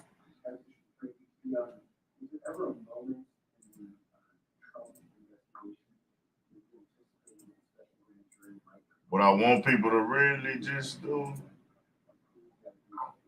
we finna talk about it, man. We gonna let some people tap in for a little bit, y'all. We gonna go down through there. No, I knew you were gonna wait till after. I've been very I didn't fall asleep. My bad. I forgot I was on this. Determined to get rid of that accusation that this is just some political stunt and we were trying to impact the election.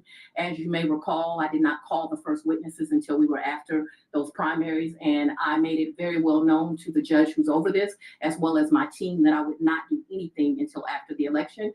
So they'll have to accuse me of something else. They can get rid of that one. This is your 4th or 5th RICO, I guess. 4th or 5th RICO.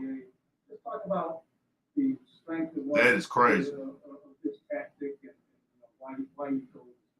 Well, I have to go back to the great work of Detective Needham and Detective Davidson in this matter. I'm a fan of RICO. I've told people that. And the reason that I am a fan of RICO is I think jurors are very, very intelligent. I think that they once, some. Let's talk about the strength and what. I be wanting y'all to process these certain things. Well, I have to go back to the great work of Detective Needham and Detective Davidson in this matter. I'm a fan of RICO. I've told people that. And the reason that I am a fan of RICO is I think jurors are very, very intelligent.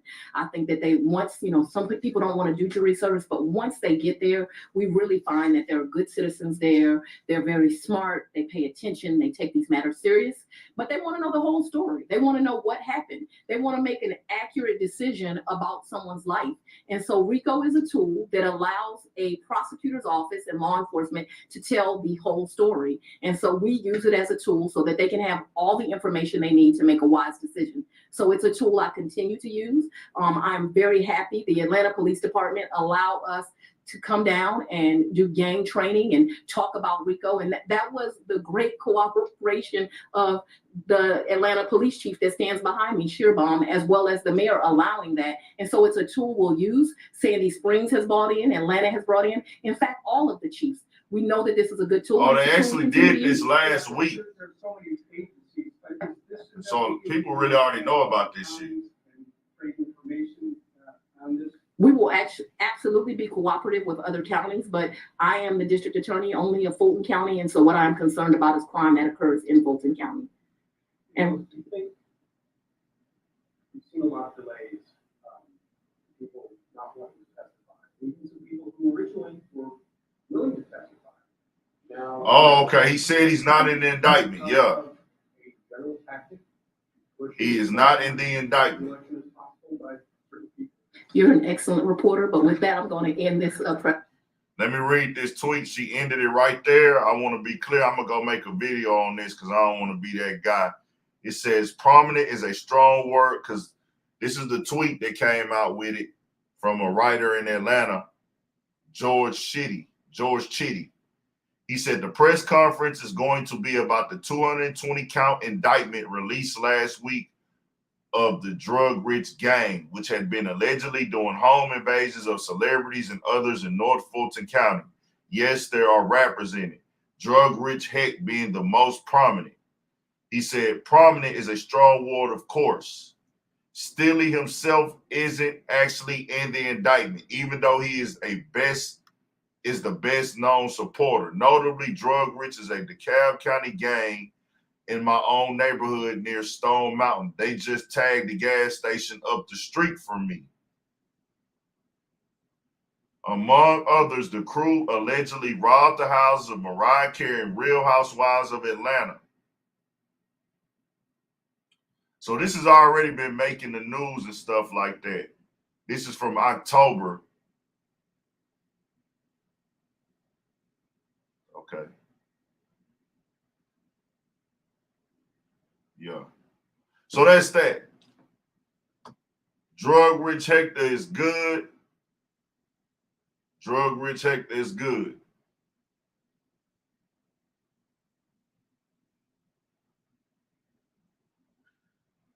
Yeah, he doesn't look like the type that break in shit, but just being honest, these people are trying to throw you in that shit. So, hey, now look here. Let's be all the way 1,000. He the leader of the crew. I mean, he the most known, the most popular, the most known, the most popular, the most successful as far as the image. And he did not get charged. He did not get charged.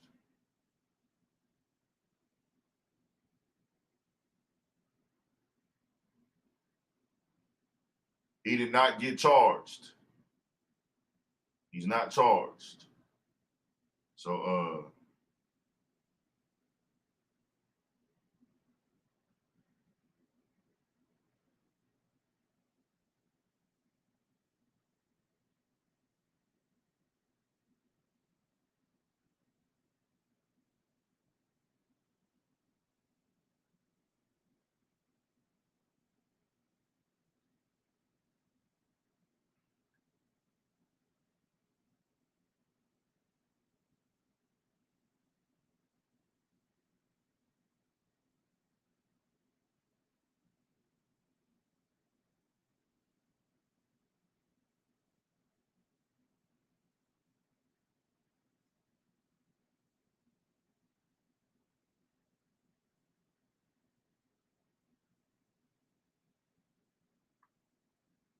So yeah, I'll let some people come live for a second and speak on it for just a little bit because I need to get to work my damn self.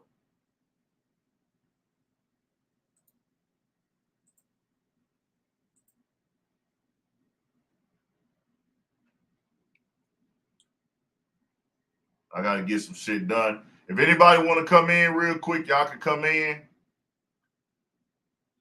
And I'm gonna let a couple people come speak real quick. If y'all want to come speak, I'm gonna do shout outs in the chat. Everybody in the chat. If you ain't subscribed to the channel, subscribe to the channel too, bro. Drug Rich Heck is not involved in this RICO. I don't think that he's just a rapper. But you know, I keep it honest, we all be looking at it. Sometimes they try to just tie the rapper in. But he is not tied in. He is not tied into this. So, hey, she kind of showing if you innocent, shit, nigga, you ain't got nothing to do with the RICO. I'm not going to indict you. I'm going to keep it real.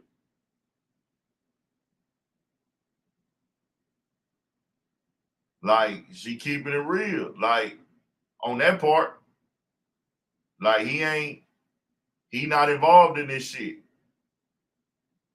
I guess nobody want to tap in. I'll do some shout outs to everybody in the chat. Peso, I don't think he's in it because, I mean, this is strictly mostly about these robberies. And like I said, she's really coming for the fact that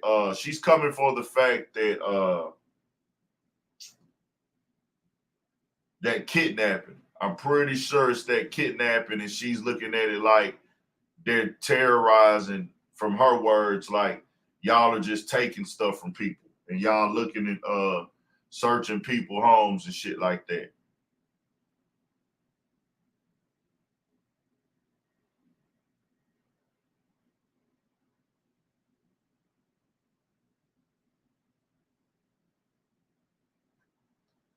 My nigga made him a fake Whack 100 page.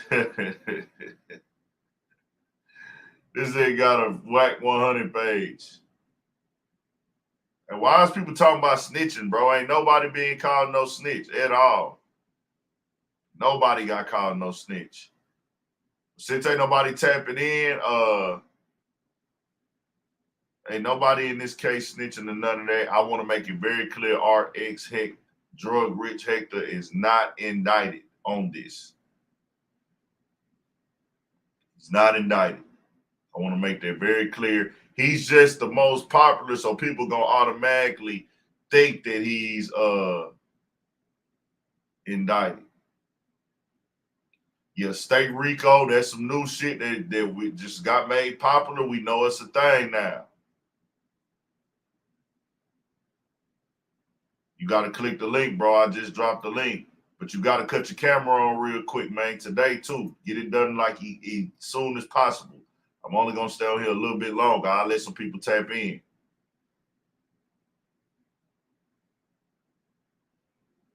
Click that link and then go follow through with that link, and I'll bring you on, let you talk.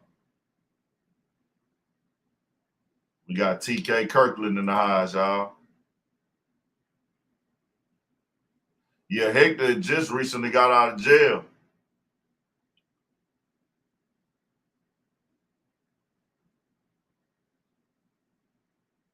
I'll be jamming. I like that one that he, man. I like some of that nigga tracks, bro. I really fuck with Hector, bro. I seen my boy Dallas Global got that interview with him too. That hoe was hard. I fucked with that, how they went down. Like I like when niggas be fucking with the media and shit, bro, from different cities and shit like that, because he got a little bit of a name in the game. Jermaine Anderson, cut your camera on real quick, and then you can cut it off before I bring you on the screen. But I gotta see your shit though.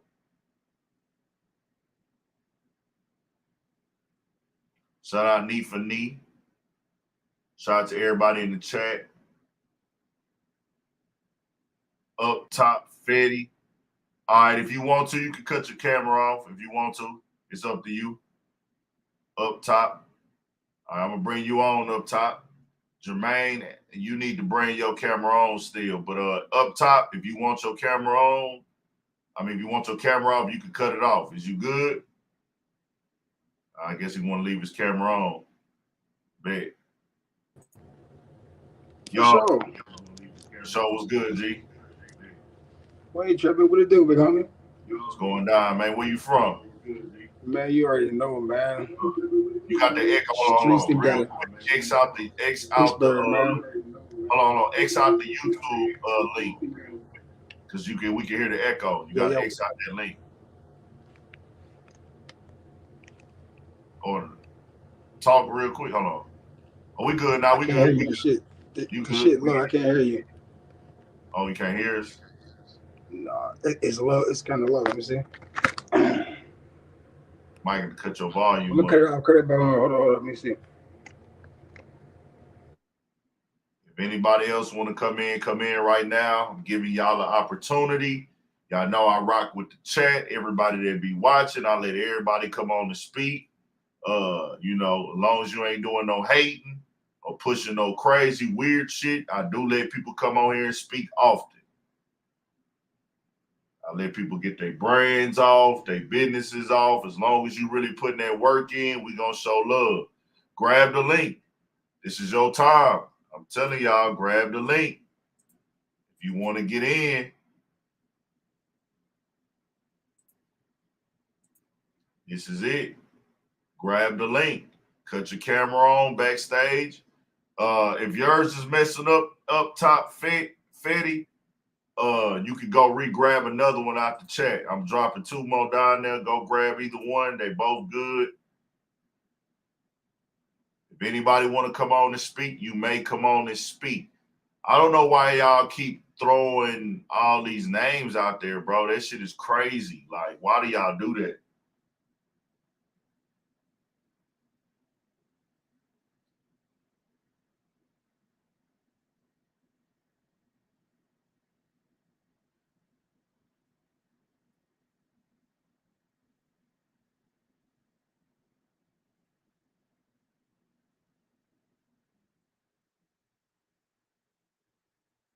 Jermaine Emerson, back up some. I can't see you, gangster.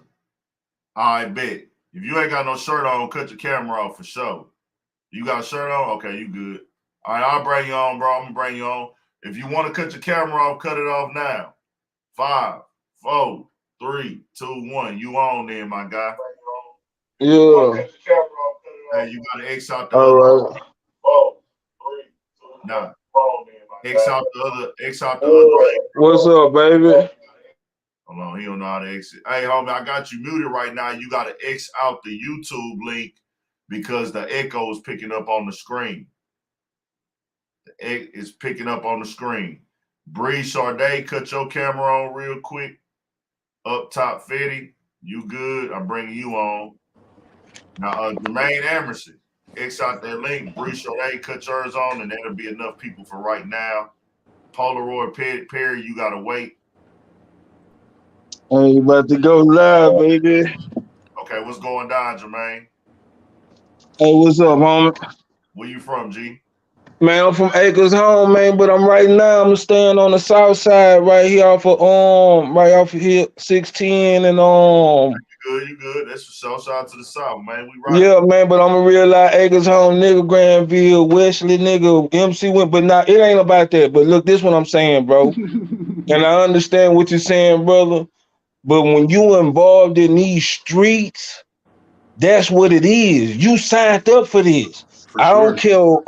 I done did this shit on my own. Oh, my bad. I don't mean to cuss. Can you cuss? You good. Do your thing. Yeah, I don't mean to cuss, but for real though, when we get out here in the street, bro, I'm 282, bro. That's just enough. I'm gonna leave it at that. But I signed up for this, and whatever I sign up for this, and I'm promoting this, and I know what my people doing, and I'm not stopping, and I'm not promoting good. That's what come with this. Then when I get to jail, man, say, man, did you know that boy Young Thug say that people without money don't need to make babies? Nigga, how was you born? You was broke. You was broke, nigga. For real, bro. And that's what people forget. They get this money and forget where they come from. Bro, you rap this gangster shit. You talk about killing and dying. That's what it is. Nothing more, nothing less, bro. This is the streets, bro. All that crime, free these niggas. Man, look here, man. Do your time. Whatever you know, not saying snitch, none of that. You don't It's have to just snitch. If you don't want to snitch, do that time. If you want to tell, get out. But you niggas knew what you signed up for when you rap this gangster shit and you do this gangster shit, and everything involved with your organization is with that gangster shit. And you're not trying to stop it. You're not promoting good. Yeah, you get niggas off the street. Yeah, you get niggas money. But you niggas are shooting up buses. You shot at Lil Wayne. You in Mariah Carey house. Come on, man. And this ain't even no federal RICO. This is a city RICO. We just telling you young niggas, man, stop this wild ass shit because you killing yourself and doing this shit for no reason. What's the purpose? So, and man. the crazy part is Let me the streets is on social media now, so they didn't switch the game up on niggas and they didn't. But what is the goal of it though? What is the goal of it? All we doing is killing one rapper, killing one rapper, killing one rapper, killing one rapper, killing one rapper, and killing one rapper. And it's all us as black people, bro. That shit hurts me, bro. It's black people, bro. Cause we black, Me bro. also. You're right. We black, bro. We black. We all we got, my nigga. And ain't nobody giving us shit, and we killing our own kind. But we say Black Lives Matters. Fuck that shit. Look though, bro. What we gotta understand too, though. Now, be clear. These rappers, and I see you, Polar World Perry and Drew Wilmer. We'll get y'all on in a second. You speaking the real, bro. But I do want to keep things in certain contexts. Okay, I'm sorry. You good, bro. You good. Just let me speak. Okay, certain things need to be kept in context when we have these conversations because I want to speak the reality of this. What has happened now, first and foremost, this is actually a state RICO, but I know what you meant. But what has happened now is that rap is an opportunity for more street niggas. So it's making it to where we're able to see all of the crime. But that shit ain't street. That's not street. Listen, ain't nothing these niggas doing in street. That's not street. What do you mean? That's not street. What you mean it ain't street? That's not street. It's the new ain't streets. None of that shit street because if it's on the social media, it's not in the streets. It's the new streets. Listen. See, that's what I'm saying. See, that's why you gotta know how to deliver this shit and get it. You gotta know how to deliver that shit. Right on, brother. No. That's not what I'm talking about. When I'm talking and I'm trying to get the point across, what has happened with the game. See, I'm gonna get the people why this is going on. Street niggas who would be nothing more than street niggas. What has happened now is these things that these rappers are allegedly doing, some of them have done because they locked up for it, pled guilty with all this. The things that they are doing have been going on in our communities decades before these niggas were born. But niggas did not have social media or music studios. First of all, these dudes don't want no structure. It's structure to this, man. No, there's no structure. There's never been structure to the street. Never been structure. It was structure, but then it got out of hand when the government got involved, and that's a whole nother story. But we ain't talking state. Listen. Streets never had structure. All them Italians, they didn't follow their own rules that we followed and got up under. They didn't follow their own rules. Them niggas was backdooring it under, cutting each other too. They wasn't loyal to each other. They started that telling shit. No, not before that. Before the RICOs came. They was still fucking over each other before RICOs came. RICOs came because them niggas couldn't be stopped. But when it first started, it started with a purpose, bro. They was helping the black community. Us as I gotta move you, bro, because you got a problem. You can't be quiet. Listen, I'm trying to tell people the real. What we're not gonna do is every nigga has to take responsibility for their actions. Everybody. No matter who you are, where you're from. What's going on in the black community is a motherfucking problem. What's going on with rap is a problem. But let's be clear, bro. This is a people thing. This would be going on with or without the rap music. The only thing is now, niggas can actually get on YouTube, Instagram, and post what they're doing. People have been selling drugs forever. There were 1,000 murders in 1 year in Chicago in the fucking 90s. Do y'all get that? That number is not 1,000 no more. There were more niggas getting killed in LA in the 90s than there are now.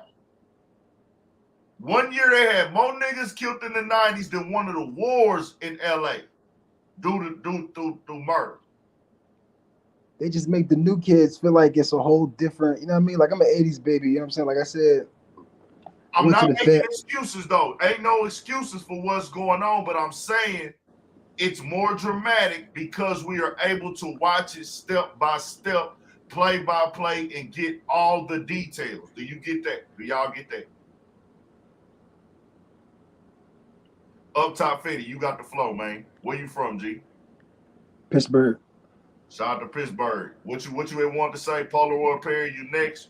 Drew Wilmer, and then I'll bring in Queen Regina. We're gonna let everybody talk their little shit. What's good? Up top, Fetty. Say less, say less. No, I just wanted to hop in and, you know what I mean, state my facts. You know, I've been fucking with you, and you know, I did 5 in the feds myself. You know what I mean? My first felony, they gave me 5 years. Used my video against me while I was driving with the marshals at court. You know what I'm saying? This is in 2009. You feel me? So I seen the impact back then, and then when I came home, this was before YouTube and Instagram was lit. And then I came home and then I seen it like it was just. It was cooking, it was brewing. So that's why I never really got into the shit as heavy as I wanted to, because I knew the facts and how interested it made less work for them. They don't got to work no more. They just, you know what I mean, on social media, man, we just doing it to ourselves, man. So that's one thing I do, man, just keep the young guys in line, man. Keep letting them know, man, it ain't safe, man. Just keep your eyes open, man, for sure, man. So no, that's what's up, man. I'm glad you came on here and spoke. Somebody who been down there through it. Shout out to Jermaine too. He done been down there through it. Let me bring Jermaine on real quick again. Jermaine. What up, brother? Yeah. So yeah, bro. I'm glad y'all came on and spoke y'all piece. What y'all saying is correct. But I want to be clear with y'all. They are putting real street shit on the internet. People are really dying. People are really getting shot. People are really going to prison. Robberies are being committed. People are breaking in houses. Hey, look at brother. Can I break it down one time to you? Yeah. Street is street. I understand what you're saying. They bringing it to the social media, but we're hurt so bad, and that's why I tear up, bro. It's always us, bro. At the end of the day, it's not too many people of our age. I'm 40, bro. I'm 40. But it's more things that I wish I can do to give these young men structure, bro, because they is killing each other. And I'm saying, what is the goal at the end of the day? After you kill this one, we're going to kill you. We're going to kill you. And it's all our black people, bro. We are misguided, bro. And hold on. Let's be very clear, bro. Let's be very clear.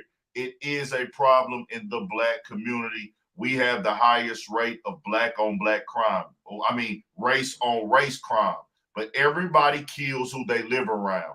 Murder is a human thing. I'm not letting nobody put this on a black people. People kill who they live around because that's who they quarrel with. People kill who are in their bracket and in their lifestyle. Why is it not being called white on white crime with Russia versus Ukraine right now? It is, and I understand that too. I understand that too. I understand that too, but that's their problem. We got our own problem in our community. Listen, no. I understand that. No. Listen, you got a problem with listening, bro. You got to listen. Okay. I want you to understand we have a problem, but you keep saying it's only us. It's only us. It's not only us. Cartels kill each other in Mexico. Now, would I be? But the cartels in Mexico got to deal with that too. We got to look at the splinter in our own eye. That's what the Bible say. We got to start with us first before we can correct anybody else. No, listen. You on a platform speaking, bro. What they do is they make it seem like We are the demonic niggas that do all the weird, crazy, violent shit. But we not, brother, and you know we not, brother. You know we not. That's just how they depict us. Listen. I gotta talk about that because I'm on a platform, bro. This ain't no homie conversation. It's 25. I got you. Do your thing, brother. I'm new to this. I'm sorry. Go ahead. 500 people listening, and they from all over. I gotta educate the real. We not the only people that kill each other, bro. Everybody do that shit. Right. Arms on each other, but guess what? They're gonna paint us out to be the demonic killers and murderers, my nigga. And no, you heard it here first. No black on black crime will ever reach what white on white crime has reached in world history, ever. But can we keep it real, my partner, brother, on urban politics, though, bro? But it still have to start somewhere. No, we not saying it don't start nowhere, bro. I get that. I talk my shit about us getting better, but we're not gonna come on here and say it's only us. No, it's not. It's not. And I promise you, and I swear to God, I feel you. Go ahead, do your thing. I ain't gonna say nothing else. You get emotional, and you come on here and say these things, and then now that's the narrative they want to run with. They want us to be the problem in the world. We the deflection. They want us to be the problem in America. Yeah, we the deflection. And really, we are part of the problem. We are not right. The problem. No, we are not.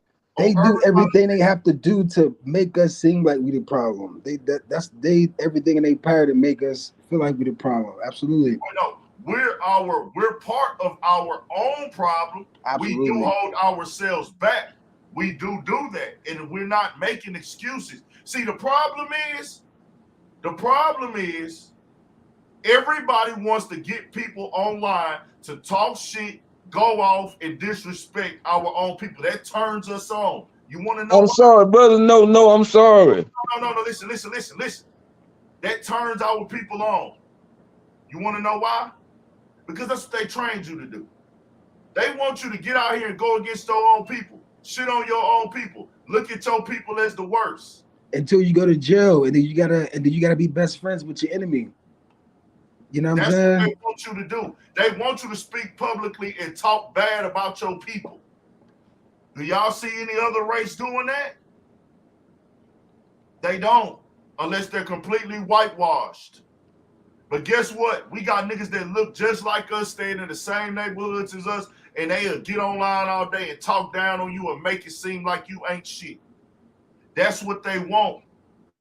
We do got crime criminals. Do y'all hear these white people getting online? Demonizing these niggas that kill these innocent kids at these schools? Do they get online and demonize these niggas that go shoot up these grocery stores in Buffalo? Did they get online and constantly demonize, what's the nigga name, Dylan Roof? Do they get on TV and really demonize these cops that created this fake warrant on Breonna Taylor? Do they blast that all over the news and say, man, fuck that bitch. Man, that bitch is the devil. She motherfucker created a fake warrant and they lied and said they talked to the post office. No, they don't. But they want niggas to move off emotion and disrespect and shit on each other because you doing your work, they work for them. We got to get better. And I believe that we going to get better. I'm never going to give up on my people. I'm going to always come up here and speak on the real, and we need to get better. But understand, I'm going to keep it in context, my nigga. We have a problem, but we is not the only niggas that shoot and kill each other. They do this true. And we have to get better.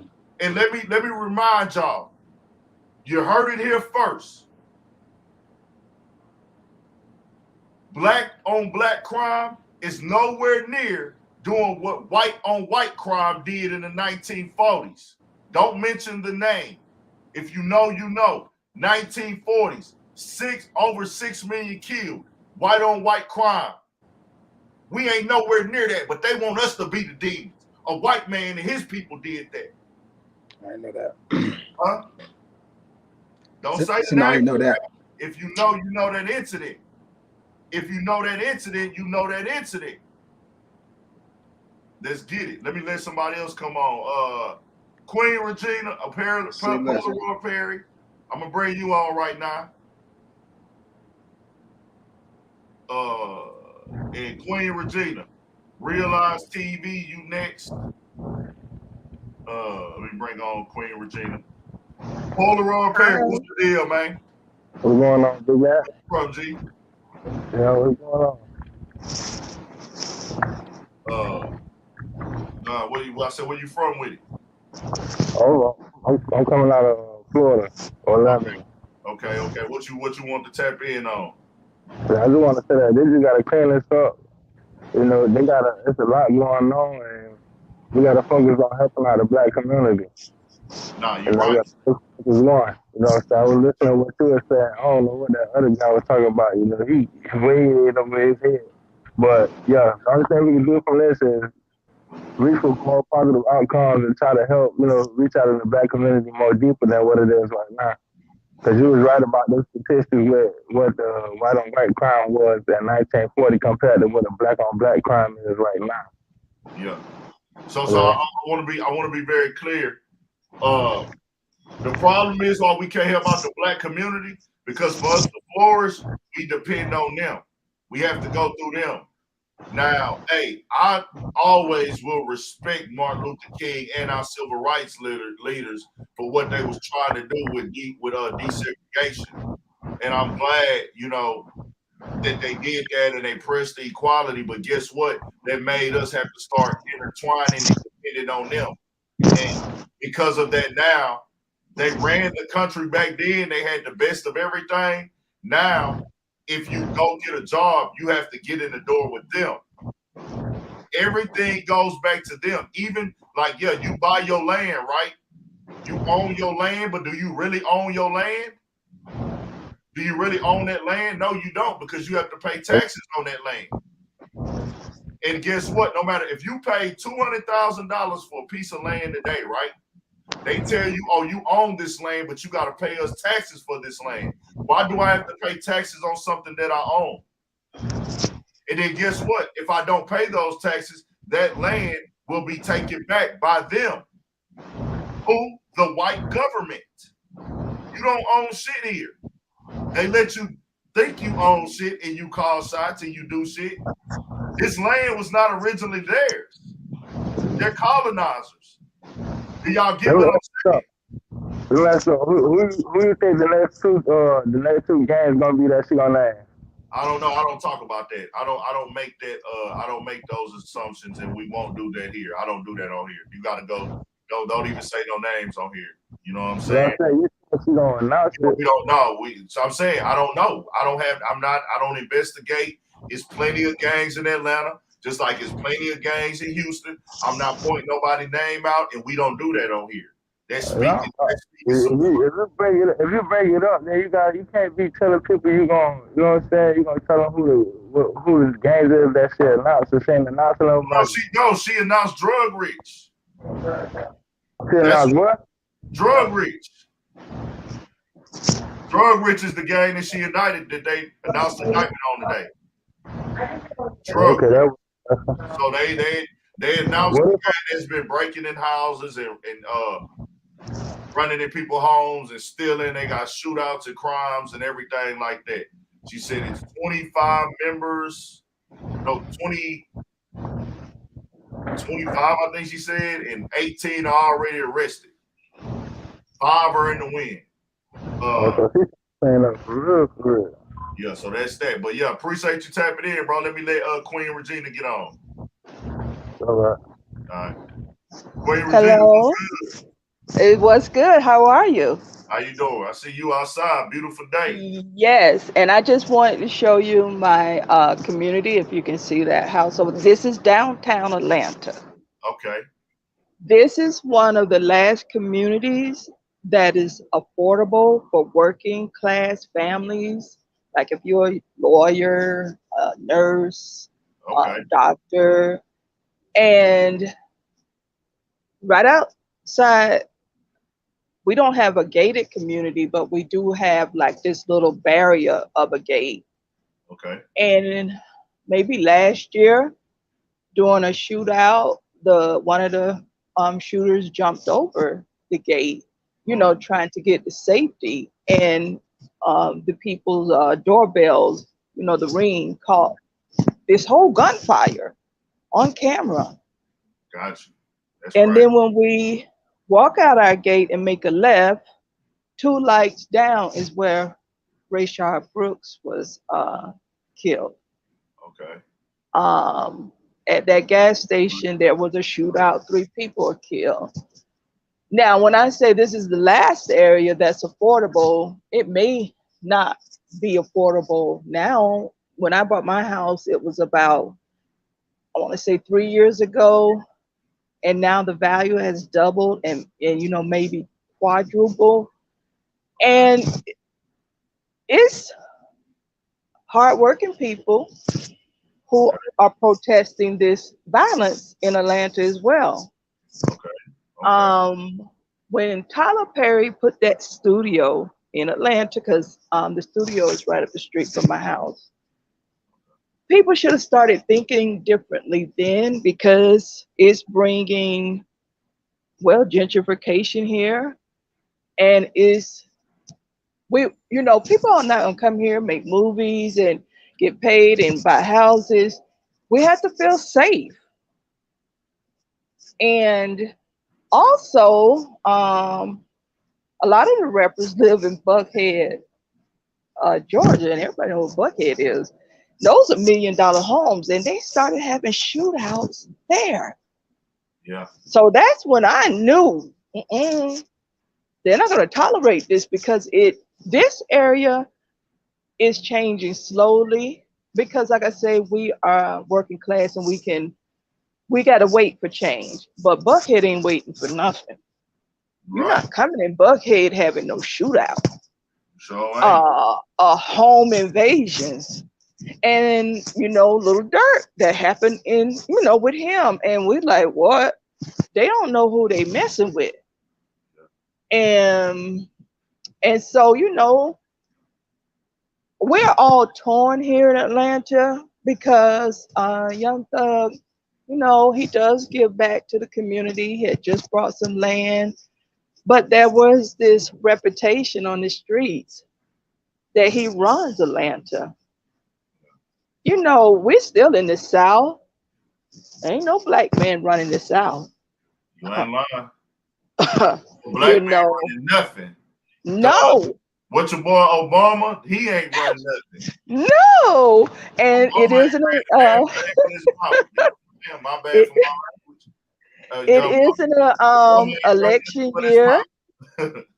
You got to understand, it's an election year. We got a senator that could change the dynamics of the Senate running, and there's this, historical governor race. And both parties in the South are against street violence. People have to learn the temperature of a city. Don't get it twisted. Yes, this is chocolate Mecca, but this is also the birth of the Civil War. Okay? You're right. And a little money, you popular in rap, you still gonna be treated somewhat like a boy here. Okay? I mean, it is what it is. Hey, she telling y'all the real. I couldn't have put it over. Hey, I'm gonna tell you something like this. How old are you, ma'am, if you don't mind me asking you, Queen Regina? I'm 56.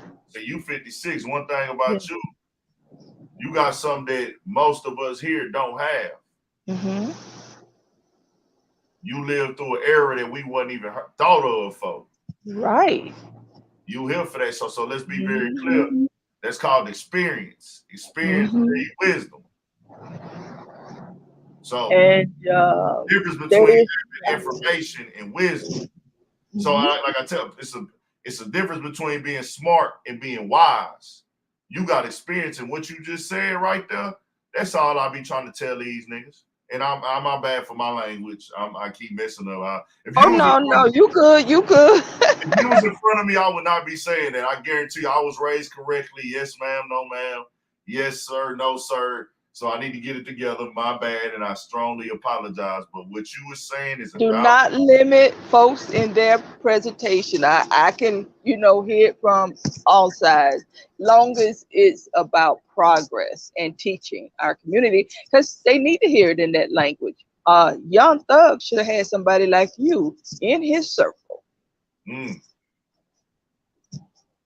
been watching this channel?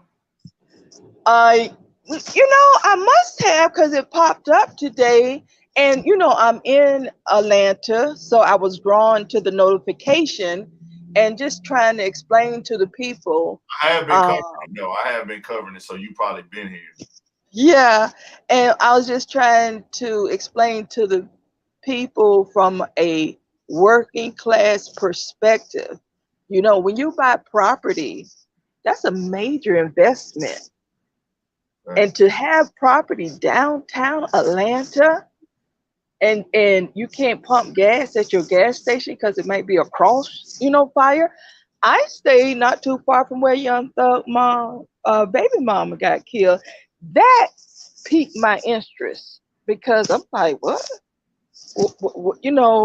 So it was little things starting to happen in Atlanta. The security guard murder. Yeah. That I'm just saying, that is not the type of murders that happen in Atlanta. Man, did you see when 21 Savage spoke out against it? Uh-huh. And yeah. he was like, we need to stop this. This need to stop. It's getting too bad. And yeah. It's they finna clean it up though from what it looked like. Yeah. They trying to clean it. Because they was acting like they own this city, and anybody can get it. Well, some, and it's unfortunate with all that money, but to get on social media and actually describe out the crimes you've committed, to me, that's self whatever snitching.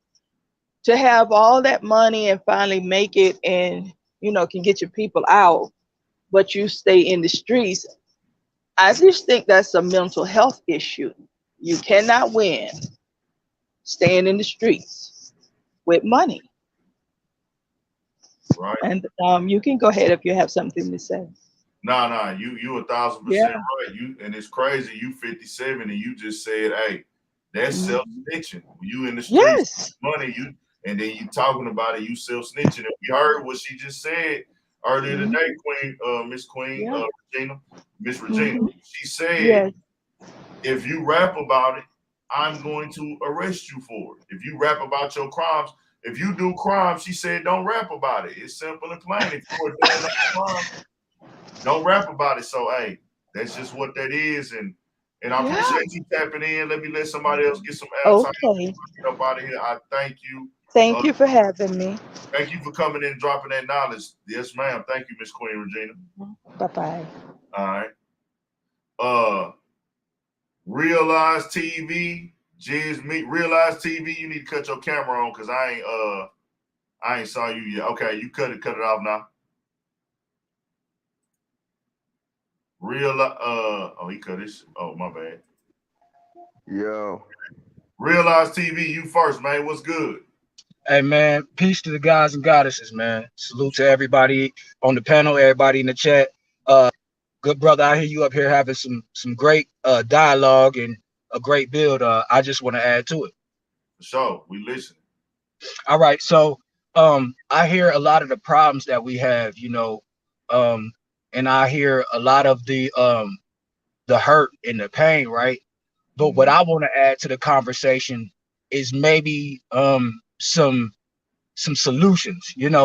I think this is just my perspective.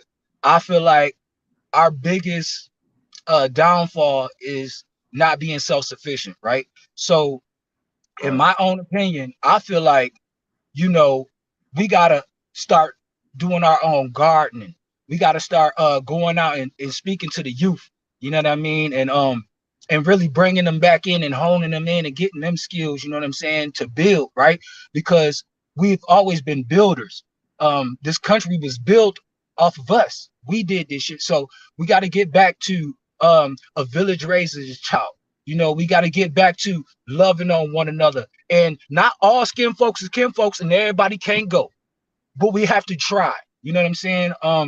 Facts. Let's start building our communities up again. Instead of letting our communities look all ran down and bummy and dirty, why not go out and clean up the community? Why not go out and get the children? I know they closed down damn near all the boys and girls clubs around the country. Let's start opening up, or not even opening up. Let's just start doing some things for the children. How about, you know what I'm saying, going out in the community and getting together all the parents, getting together all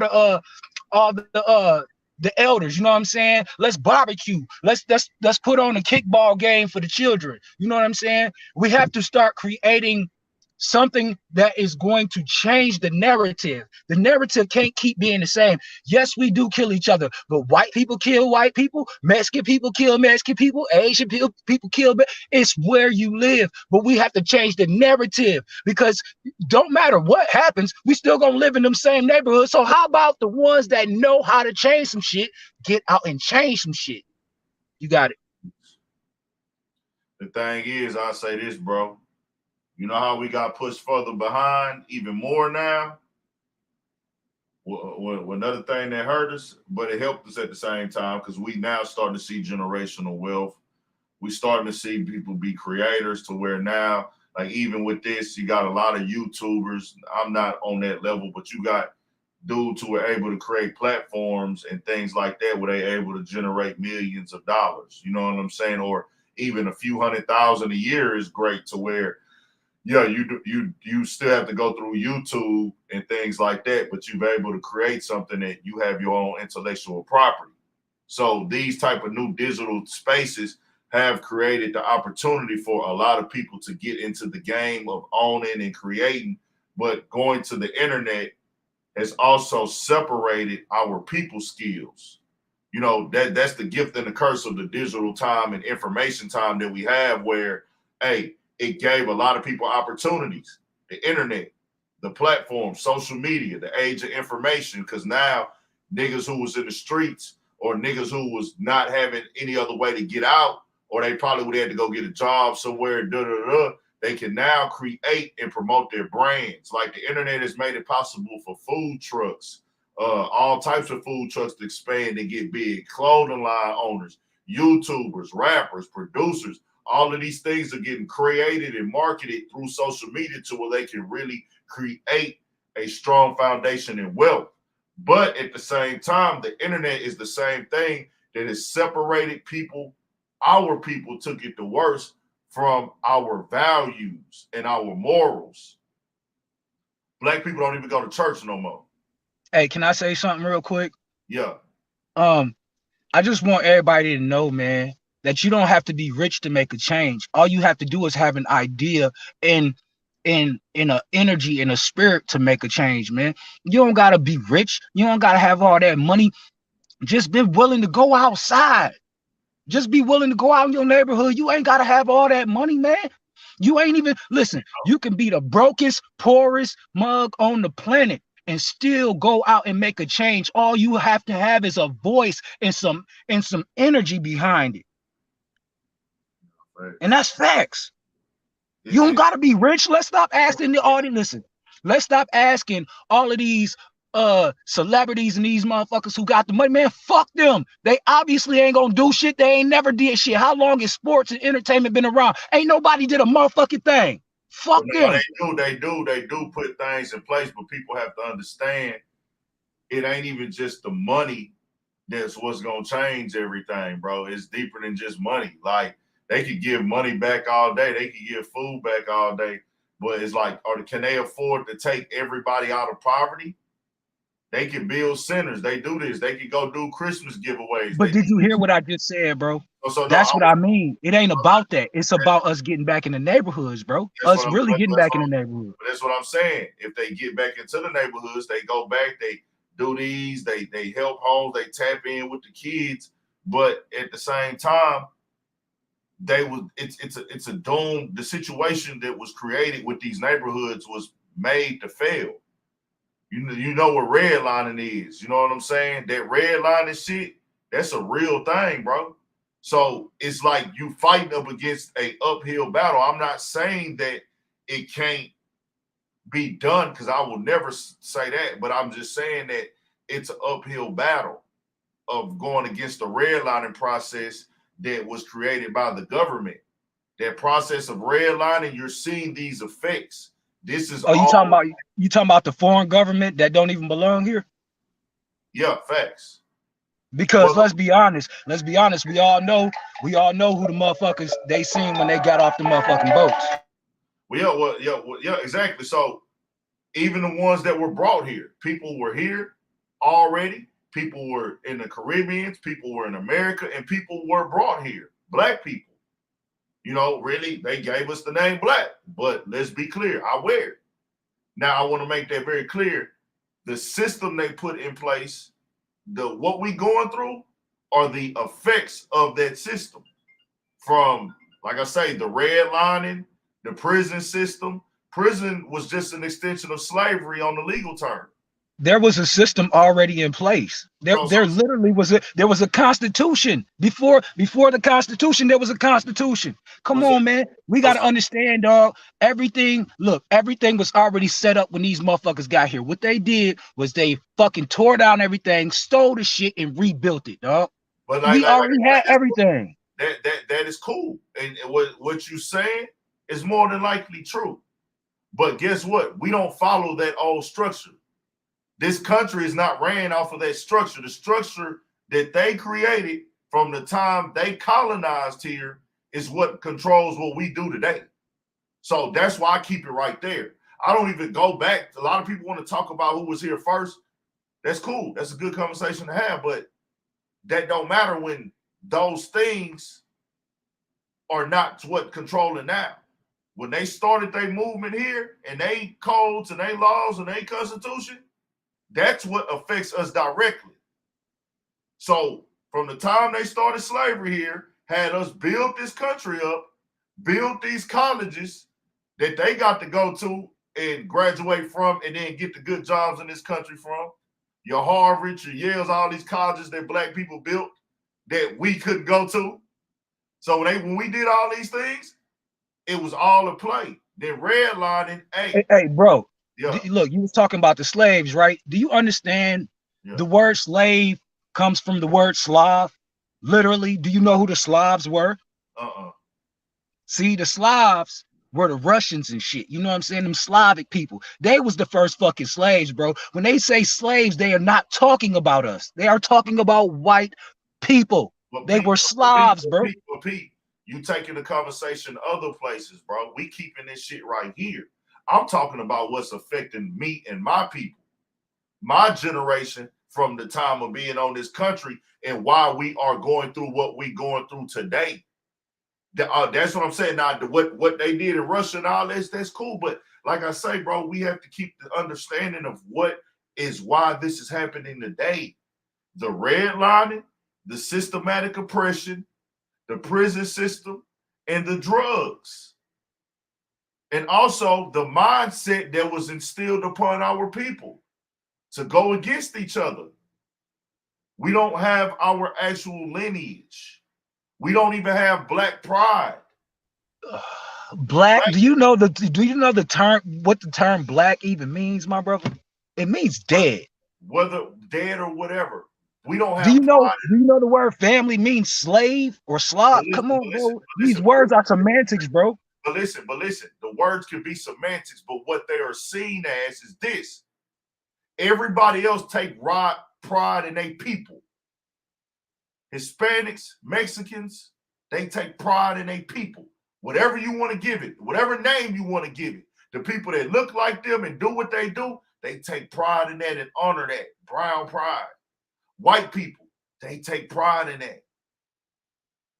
So you mean to tell me when you look in the mirror, you see a black person? So you mean to tell me you look like a goddamn tire? Because we ain't black, my dude. We brown, whatever you want to be, whatever we are brown. We are more brown. Listen, we are more brown than any of the motherfuckers, bro. We the brown people, bro. But listen, you making the conversation different. I'm talking about our people not taking pride in who we are. Do you know why that is? That's the problem. Do you know what the problem is? Listen. This why we can't have these conversations, bro. Because I'm talking about one thing and you talking about another. You're talking about the meaning of words. I took the word meanings out. Hispanics, Latin, wherever they want to be, you can identify as whatever. They come together as a group and take pride in that group. White people, they get together as a group and they take pride in that group. Even at this point, gay people, LGBTQ community, they get together in that group and they take pride in that group.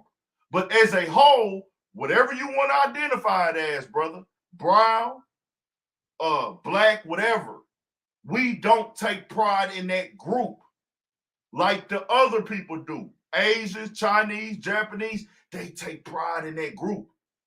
There's a reason why we don't take pride in that group, because they separated us from the beginning and stripped us of our teeth, our lives, our history. It's because we don't know we the Aborigines, man. But see, look, bro, you going into some stuff that really, when you, I don't want you to take this the wrong way. I'm not saying you lying, bro. I'm saying that's cool. But we can't prove that right now today. Yes, you can. All you gotta do is do your genealogy, man. You can go back. I guarantee you, if you go talk to your elders, your man. I'm talking bro? about your OGs, man. What's your last name, So bro? wait. Let me ask you something. No, for real. What's your last name, brother? What's your last name? Does your last name come from your people, from your slave owner? Man, look, bro. I'ma ask you a question. Do you believe your grandma over these white folks, or do you believe these white folks over your grandma? Let me ask you that. One thing. Me and my grandmother didn't talk about that. But I'll tell you one thing.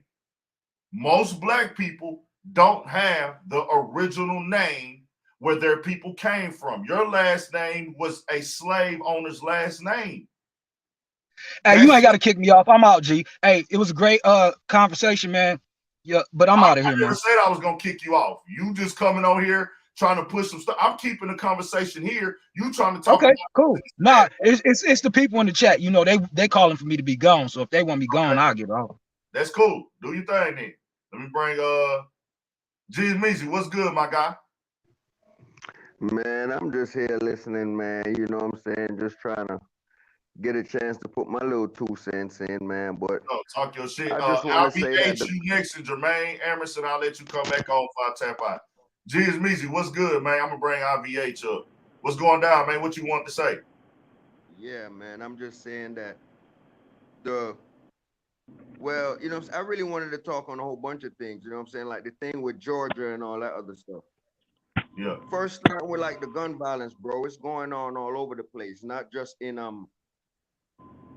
American inner cities. You understand? It's also going on in the islands, because right now, you know what I'm saying, I'm vacationing out here in Jamaica, you know what I'm saying? And there've been 1,000 homicides since the year started, you understand? And we got 3 more months left, you understand? So the crime is high everywhere. And that's in the country of Jamaica or the city you in? All over the island, from the country to the city area. It's everywhere. It's rampant. Guns are all over the place, you understand? Because it's the mentality of the people. You understand? And that starts from families. You understand how the families raised, you know? Yeah. Basically like the environment that you grow up in, you know what I'm saying, and how your family raised you. But man, it's like an epidemic all over the place, bro. We killing each other no matter where you at, in Haiti, Jamaica, Cuba, you understand, or any city that's in America, bro. You know what I'm saying? Back to Georgia. Georgia right now is under big indictment, but guess what's been going on? A lot of people from out of town have been moving to Georgia for the past 10 years or so. So that's what's causing all this gang violence, because they join in gangs, bringing the gangs into the state, and then all this high crime is happening, you understand? So this is a backlash of all of that. So the RICO, all that gotta happen, bro, because if they don't bring down a RICO on them now, it's gonna get worse, my man. You know what I'm saying? But it's the mentality, bro. You know what I'm saying? It's just the mentality of the people. And you know what I'm saying? Sometimes you can't change somebody that don't want to be changed. You understand? So it's to each individual person to make that change for themselves. Because guess what? I got a family, bro. I can't worry about changing the next man when I got my daughter, I got my grandson to raise, and you know what I'm saying? I got people in my family to help. You understand? Right. So that ain't really our effort to go in the hoods and to do that and do that. Theoretically, it sounds good, but practically, that costs a lot of money to travel and to do this, and it costs finances. We don't have that right now to go to the hoods and to talk to people and Ray and all that. You know what I'm saying? I hate when people say that because practically we don't have the money to actually do that. It takes for each individual person to look in the mirror and make that change for themselves. And you know what? I want to say something too, bro. I'm so sick, and everybody can feel how they want to feel about this. Stop looking at celebrities to take care of you because they got rich and made money. Yeah, man. That shit, I'm over that shit. Bro, don't no celebrity on me or nobody. If ain't nobody do shit for you, they don't owe you nothing, bro. Like you want them, and people put these standards like, what is he doing for the community? What is he doing for? It's nobody's job to take care of the community. What like, I don't get that. Like, if what you do is the people that do for the community, you lift them people up and you respect them for being good-hearted people. Right. Now, if you a rapper and you're rapping about the hood, if you're rapping and you're claiming the hood, then yeah, on some street shit and some neighborhood shit, you supposed to kind of fuck with your hood. But if you was a nigga that was just outside hooping and you wasn't fucking, you just was outside hooping, playing basketball, and you made it to the league. I want to. You're not obligated to go get back. It's just it's a respectable honorable gesture. So what? Are stopping crime. Like people getting locked up. Most people get the most hate inside of their hood. You know what I'm saying? So as soon as you make it, bro, the first thing you want to do is get out of your neighborhood. So why would you come back there to spend any kind of money? Them dudes gonna think you trying to show off on them. Then it's gonna turn into something violent when all you're trying to do is something good. Very high possibility it can go violent. That's a fact. So, you know, that's not our responsibility. We need to make a change, a constant change for ourselves. You can't change somebody that don't want to be changed, bro. Right. You know what I'm saying? And it's a trend all over the place with the younger generation, like the ones in the 20s and 30s, bro. Because me, my man, you know what I'm saying? I'm almost 50, bro. You know what I'm saying? And yeah, when we was in our 20s and in our teens in the 90s, yeah, it was wild, but it wasn't like this, bro. We didn't have camera phones and 4K cameras all over the place. That's the only difference, though. It was crazy. It was crazy back then, bro. Hell yeah, it was crazy with but it just didn't have, it wasn't documented. That's the only, that's what I be trying to tell people, bro. It was more people getting killed in Houston, Chicago, LA in the 90s. Miami in the 90s and shit. Like way more people getting killed. I'm not, but see, people just want to focus on now and just, these niggas, they are fucking up. I'm not saying they doing right, but don't let these people put this narrative because the narrative is going to always make us look bad. Right now, it sells to make the rappers be the target of all this bullshit. It was way worse back then, my nigga. Hell yeah. These niggas ain't doing what the fuck was going on back then. Hell nah, bro. Nowhere near. But guess what? You just can see it now. Yeah. That's all it is, bro. Yeah. I remember, nigga, they used to rob so much in my area where I stay at, bro. Anybody used to go to McDonald's, they would carjack them.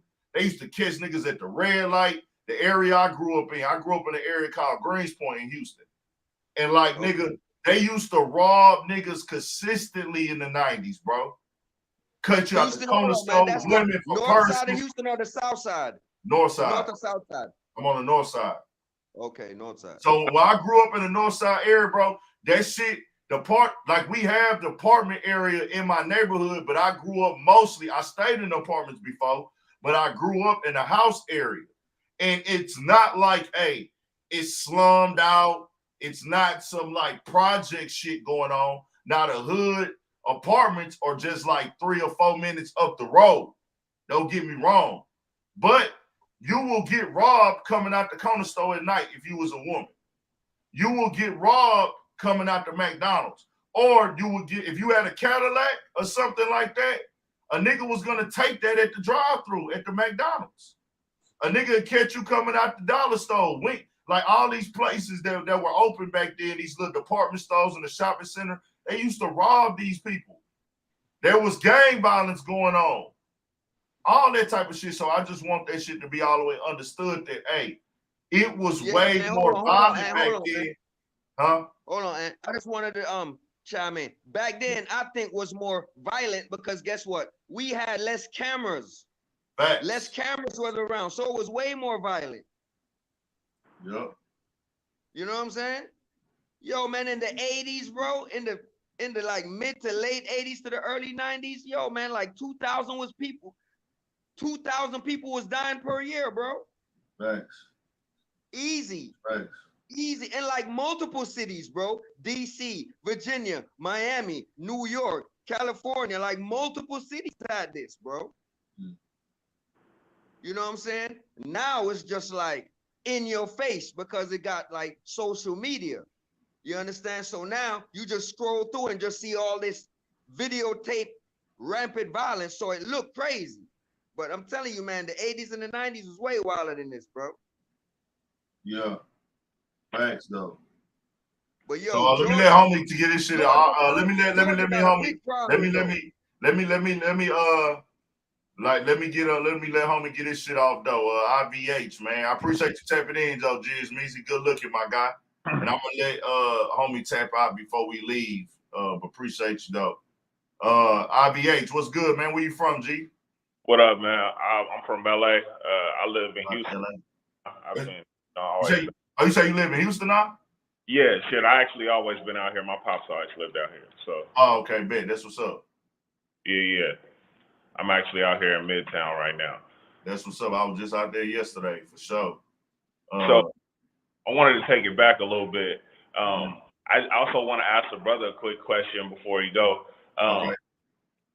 What proof do you have that these RICO cases and them locking niggas up result in less violence?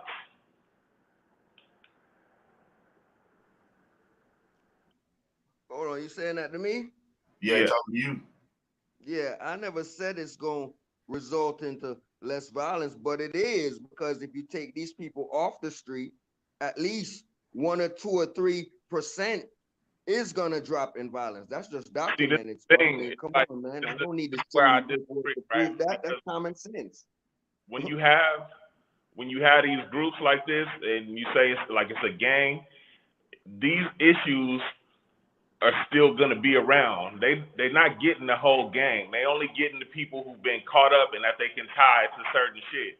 So when now one killer is gone, now it's somebody else in the wings like, oh, I want to have that same respect as him. I'm gonna do what he did, but I'm gonna go harder. That's regular. Like that's a regular thing. I'm from Southern California, so like I really grew up around heavy gangbanging. When one go, another one come up. Because you got to realize these wounds are way deeper. It don't have nothing to do with the rap music, none of that. These problems exist from way back. Thanks, IVH. Because this is still somebody's cousin, their uncle, brother, whatever. So somebody, even the person that really ain't with it like that, they'll end up trying to avenge that killing. Now they on the hot list. Everybody want their head now. And they not even really like that. They just wanted to avenge that one killing. But now it's up. So it don't stop. So it's like these RICO cases really, what ends up happening, they really end up picking up a whole bunch of niggas that's not like that. But then they do got some of these niggas that's like that though. Well, yeah, but it's usually like 2 or 3 on the whole, like Young Thug case. Yeah.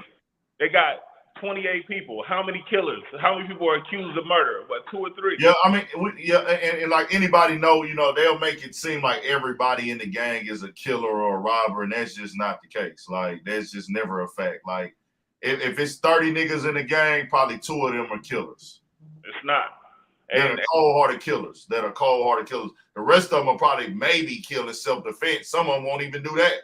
Most of them won't. Yeah, most of them won't even kill in self-defense. But yeah, got a homeboy right now. He respected like a motherfucker. He ain't never shot nobody. Will not shoot nobody. He might possibly drive you to go do some shit like that. Yeah. But he ain't. But he'll fight anybody. Yeah, no, hands get you respect though. Hey, nah, having them hands will take you there for sure. It's like everybody different. There's some niggas that just hustlers. They don't want to be involved with none of the smoke, but they from over here. Exactly. But I also wanted to say I appreciate you too, because it was something that was being said earlier, and you broke it down. Like, they never bring up white on white crime, and black people, we got to get to a point where we stop like automatically saying, "Oh, it's just us." No, it's not just us.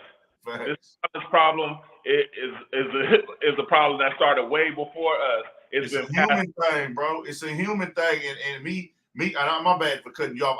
I have a platform, bro.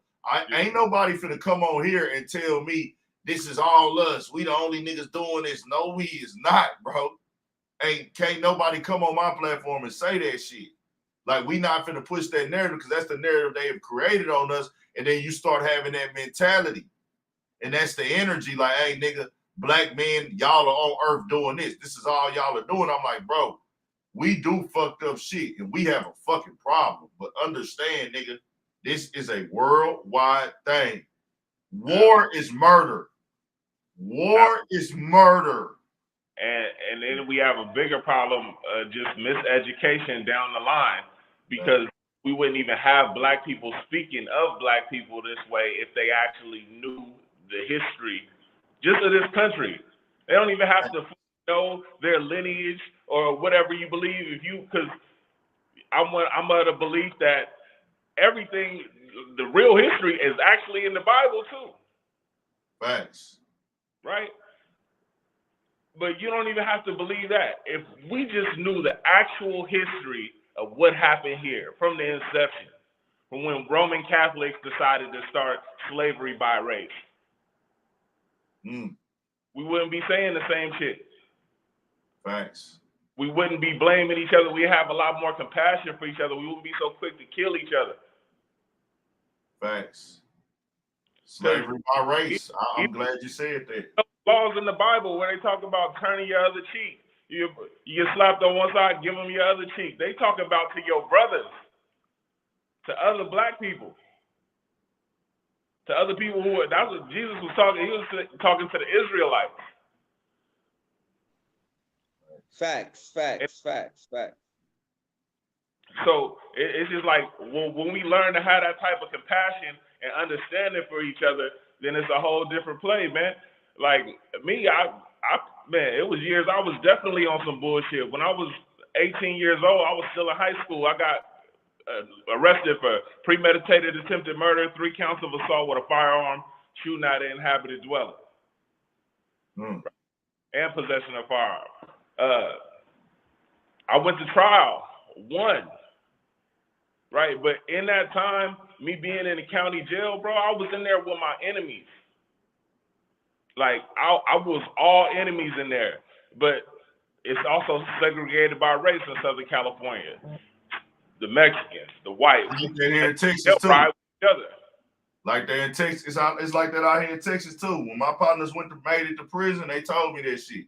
Oh man, I already know it. I never talked to like my dad or my uncles or my older cousins when they went to prison. We ain't had it. But the niggas that was my age, when we got out of high school, they went to prison. And when they came home, they were like, hey, bro, they racist and that. I was like, no shit. It's like, hell yeah, nigga, people is racist, nigga, this shit. I was like, damn, nigga, I ain't know that shit. He's like, hell yeah, nigga. You can't tell in jail because there's so many black people that all the Mexicans and white boys just fall in line. Yeah. So I ended up being in Houston County Jail in 2017. I was out here on the run for 4 years. They ended up catching me in Houston. I got extradited. I came back. Once I got free, I was like, man, I got to come back to Houston, man. It's too much opportunity out here for me to not fuck with Houston. Facts. But a lot of opportunity. Yeah, in Houston County Jail, you'll never really see it. But you also, I get to talk to the Mexicans there and shit, and they like, nah, it's the same way you get transferred to one of these West prisons, it's over. Yeah. Any black people there. Yep, when you go to prison, nigga, they do not fuck with niggas in there, bro. And I was shocked because I got so many Mexican people that my niggas, like, I would never think that they'll be like, I don't fuck with black. So I never experienced that in the world. You know, it'd be little shit going on. You catch little shit with different Mexican people, but you know, when you from Houston, it's more Hispanics than blacks in Houston. So you growing up with these niggas from yay high since a baby and shit. So these is your brothers, you know what I'm saying? These your partners and shit. You know, you would never think it'd be a time that any one of them would ever, even ones that are not your friends. Like, even if I don't know you, if I see another Mexican dude on the street, I'm not looking at him like, hey, bro, you wouldn't fuck with me or think that you can't fuck with me because I'm black in any situation. Man, it was somebody I grew up with walking the yard, Mexican dude. He wouldn't barely even look at me. Nah, I heard that. It's there, but still, like I used to come up on a tree, all kind of shit. I still go look out for him, and that's all the way against the rules. That's how we is, though. That's how black people is, bro. We gonna do that for another motherfucking race, but we ain't gonna do that for our own people. They have to fall in line like that. It's consequences for them not falling in line like that. They ass beat. We got the free. We don't really have no leaders, bro. Every nigga think he the toughest in the world. Like, you ain't gonna tell me what to do. Facts. Hey man, you speaking some real shit, man. And I gotta take care of some shit. But you gonna have to tap back in on another topic, bro. Next time this shit come up again, tap in if you free, bro. I most definitely want to give you the flow because you talking some real shit, dog. Absolutely, man. I appreciate you. I've been watching your platform for a long time, bro. That's love, man. I appreciate the support, most definitely, dog. Shout out to Cali, everywhere, and everything you got going on. You got a business you doing or something, or? Oh yeah, I'm a part owner of Cutthroat LA. You can check out cutthroat.la on Instagram. I manage a few artists. That's with the artist Joey Fats. I'm also I fuck with Joey Fats, man. Right. I do, man. I wanted to go do an interview with that nigga when I went to LA. I wanted to get an interview in with that nigga because I seen he had the little stove. Bro, I DM you. You can come down to the store whenever, bro. We actually putting out some new shit right now. We getting rolling. All we need is a couple vocals. Shit, we'll holler. Bet for sure, man. Tap in when we gotta lock that in. I fuck with that Cutthroat. So I need to get some. I need to buy some of the clothes too. I'm gonna grab some. You got some out here or just out there? I probably got a hat or something I can give you right now, but shit. Oh no, we cool. I'm actually go to the store out there in LA because when I buy niggas clothes, I like to get them to sign it too. Okay. So whenever I go to LA, I'm gonna just pull up on them. I want to pull up on them. Hey nigga, vlog it. Hey, sign this hoe for me. You know what I'm saying? Shit like that. So now I fuck with Joey Fats, man. That video he had dropped was it last year, the year before last. That when he was in that Black Money Carlo riding around. Oh yeah, that's actually his too. yeah, I got one of them motherfuckers. Yeah, I used to be on that nigga heavy when he used to be dropping all them videos back in the day. Like I was on that nigga. Oh yeah, man. We listen. We loaded up right now. We about to come nonstop.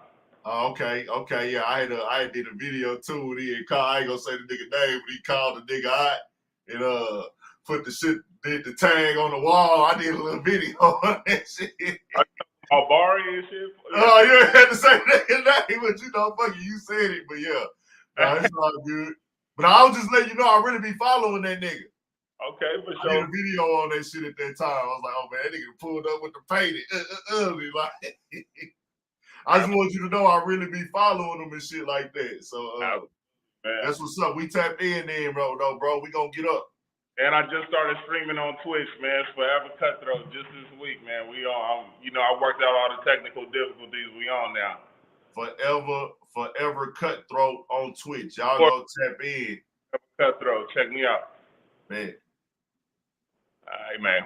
All right.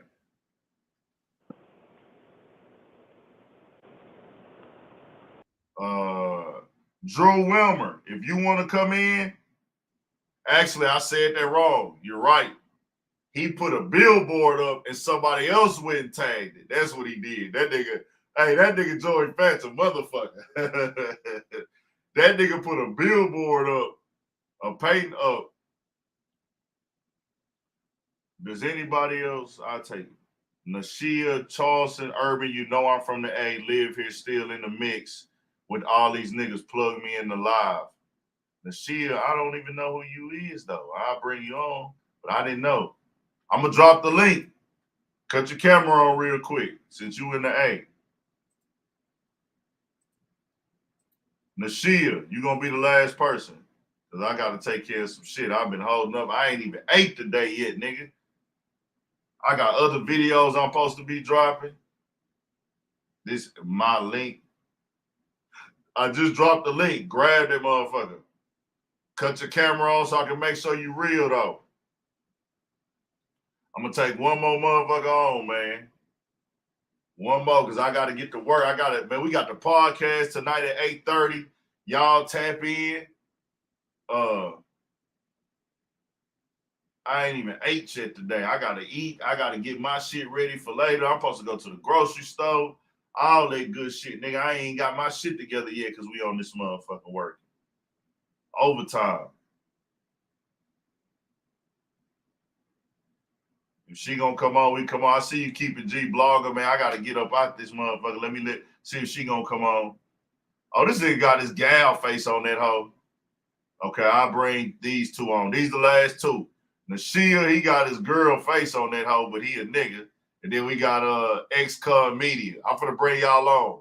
So if y'all want y'all cameras off, cut y'all cameras off. Y'all gonna be the last two. Y'all gonna be the last two. If y'all want y'all cameras off, cut them off now. Okay. What's good? My boy. What's going down? My boy. I don't know if you remember me for last time. You have to X out your YouTube link, bro, because your static is on, your echo's on. So X out your YouTube link, X-Con Media. What's good, man? What's happening with it, man? What's good with you, man? What's good, G? Where you from, man? ATL. Okay, shout out to Atlanta, man. We rocking Atlanta. Tap it in today, boy. Y'all feel away, hey.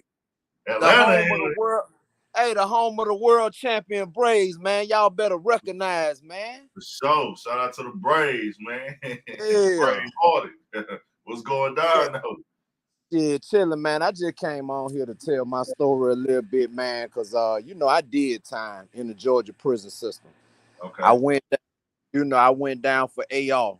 I was gone from 98 to 2014. Oh, shit. I've been out almost 9 years now.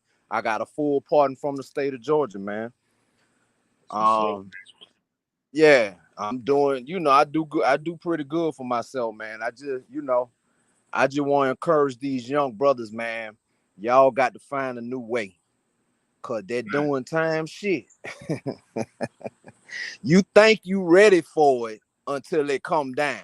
If you're not ready to shank somebody about your respect, don't go. Cause it ain't no guns in prison.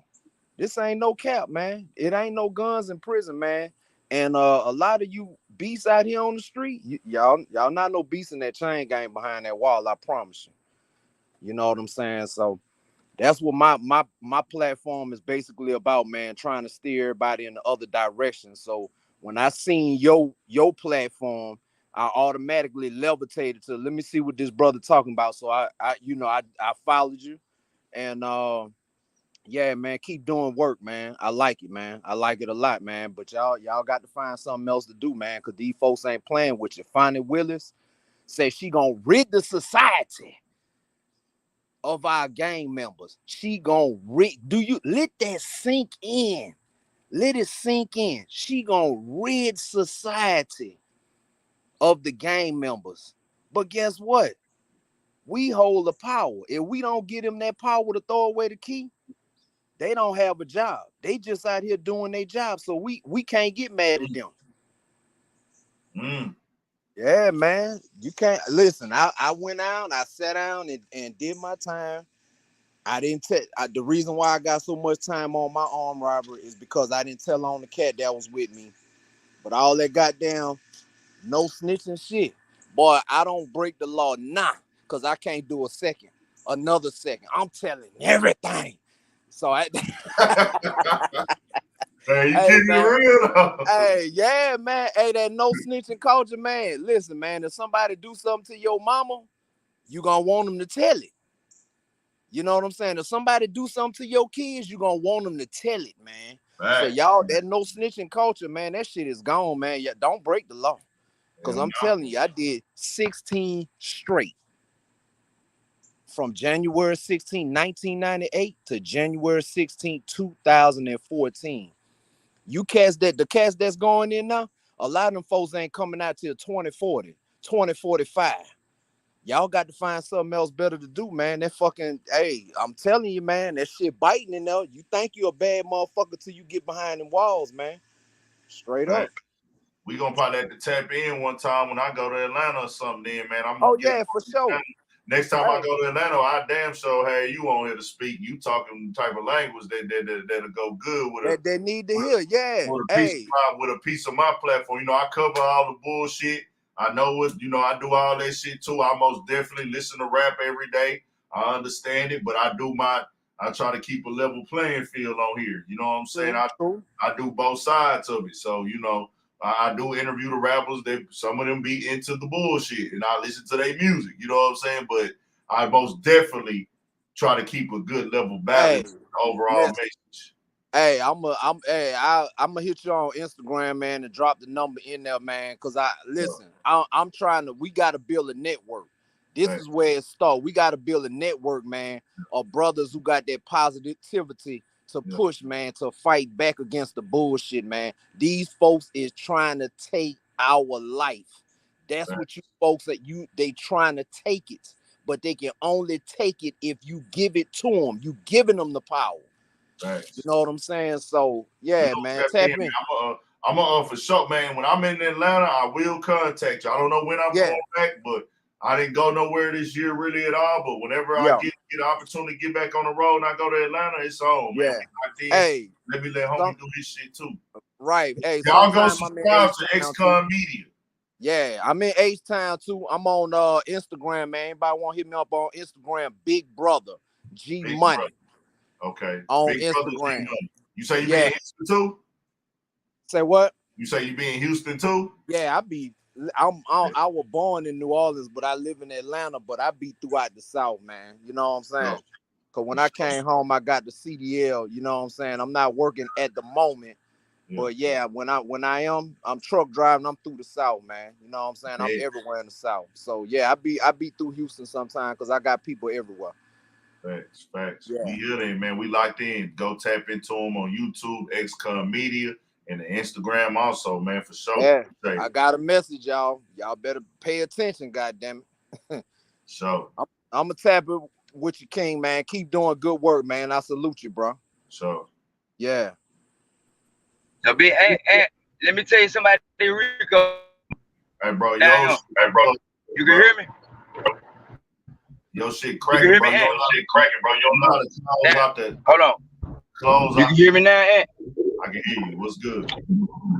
Okay, so look now, I ain't gonna so I know you be familiar with what be going on in Atlanta. So did you heard about the RICO they having back in 17 with the G out here, right?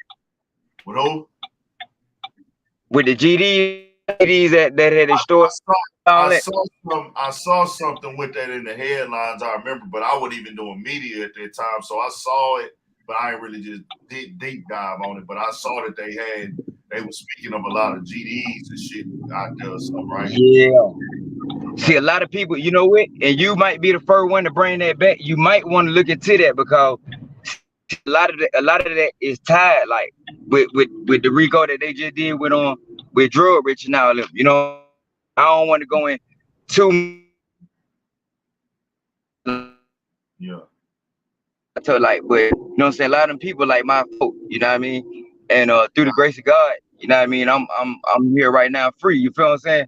But they really been doing this, bro. Like, as far as like if you associated with any, like when she say associated, bro, she really mean like associated, dog. Like you ain't got to be doing nothing out here. Oh, this your cousin, you don't took pictures with him, get with. Oh, your wrapped up. But I was gonna be clear. I said innocent till proven guilty, but I brought up Peso and Hector today in the video, and it is not indicted. So you know, he Okay, the face. okay, see, okay. See, so she You on was some okay, shit. so look, that's what I say. He drug You rich see what's though, going right? on, right? What's going on? Right. So look, peso ain't really drug rich no more. You know what I'm saying? Like they all really pretty much they don't rock with each other no more. You know what I'm saying? But But drug all rich they still mutual got some homeboys drug still the rich at. same. But drug rich still kind of Exactly. he's still drug rich at, but he not indicted. So she on some. Exactly. Hey nigga, you wasn't involved in what we indicting them on, so you good.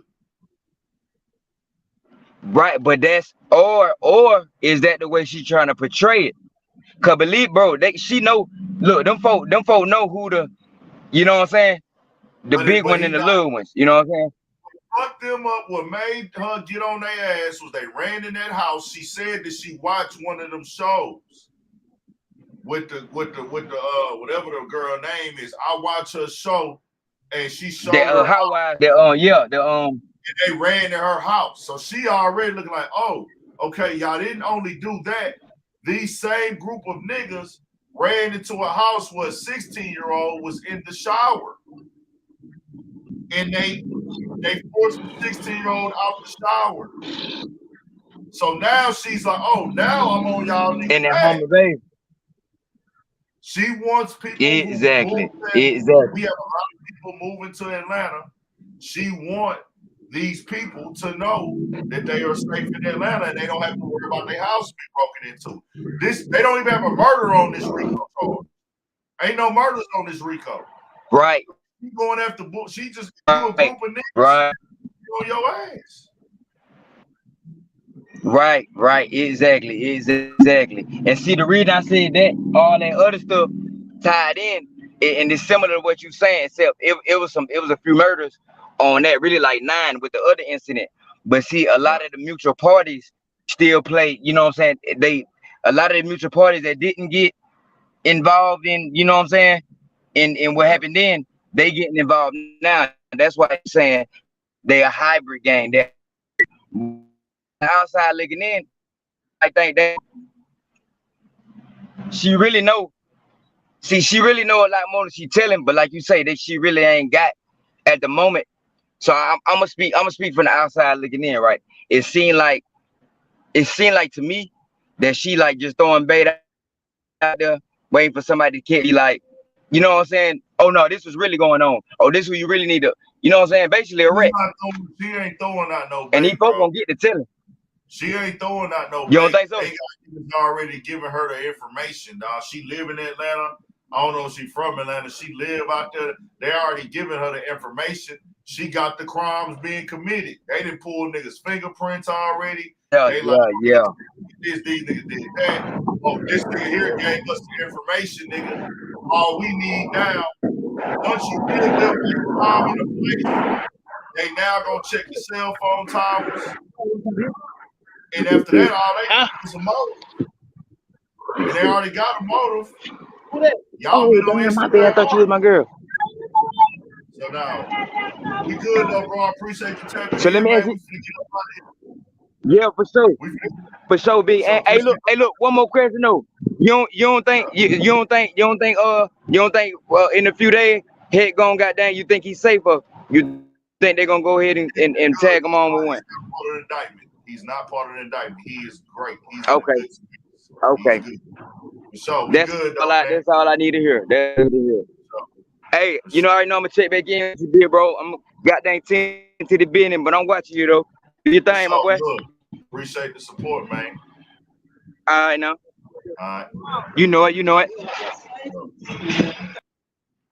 Now, I want to tell y'all, I appreciate y'all tapping in. If you haven't subscribed to the channel. I'll be live. We will be live on Studio 56 podcast on this channel at 8:30. Between 8:30 and 9, we'll be live again tonight. Y'all make sure y'all tap in. Make sure y'all are subscribed. We're gonna have a good live. We got a lot of shit to talk about, nigga. Not just this shit going on. We got a lot of shit to talk about, period. Like, it's been a lot of shit going on in the rap game, period, the culture, period, the people, period. So tonight, the live will be lit. Shout out to everybody that tapped in, man.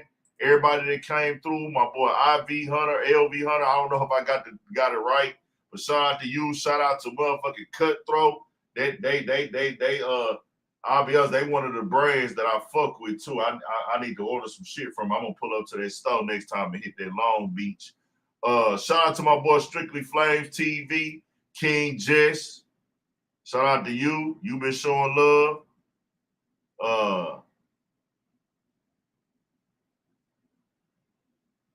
Shout out to everybody here, man. Shout out to everybody who've been supporting the night day. I can't go through and thank everybody, but I do appreciate y'all, man. Appreciate y'all the long way and the strong way, more than y'all know. Shout out to everybody here, man. Everybody that's here, everybody that's rocking. If you ain't subscribed, make sure you subscribe, man. We out.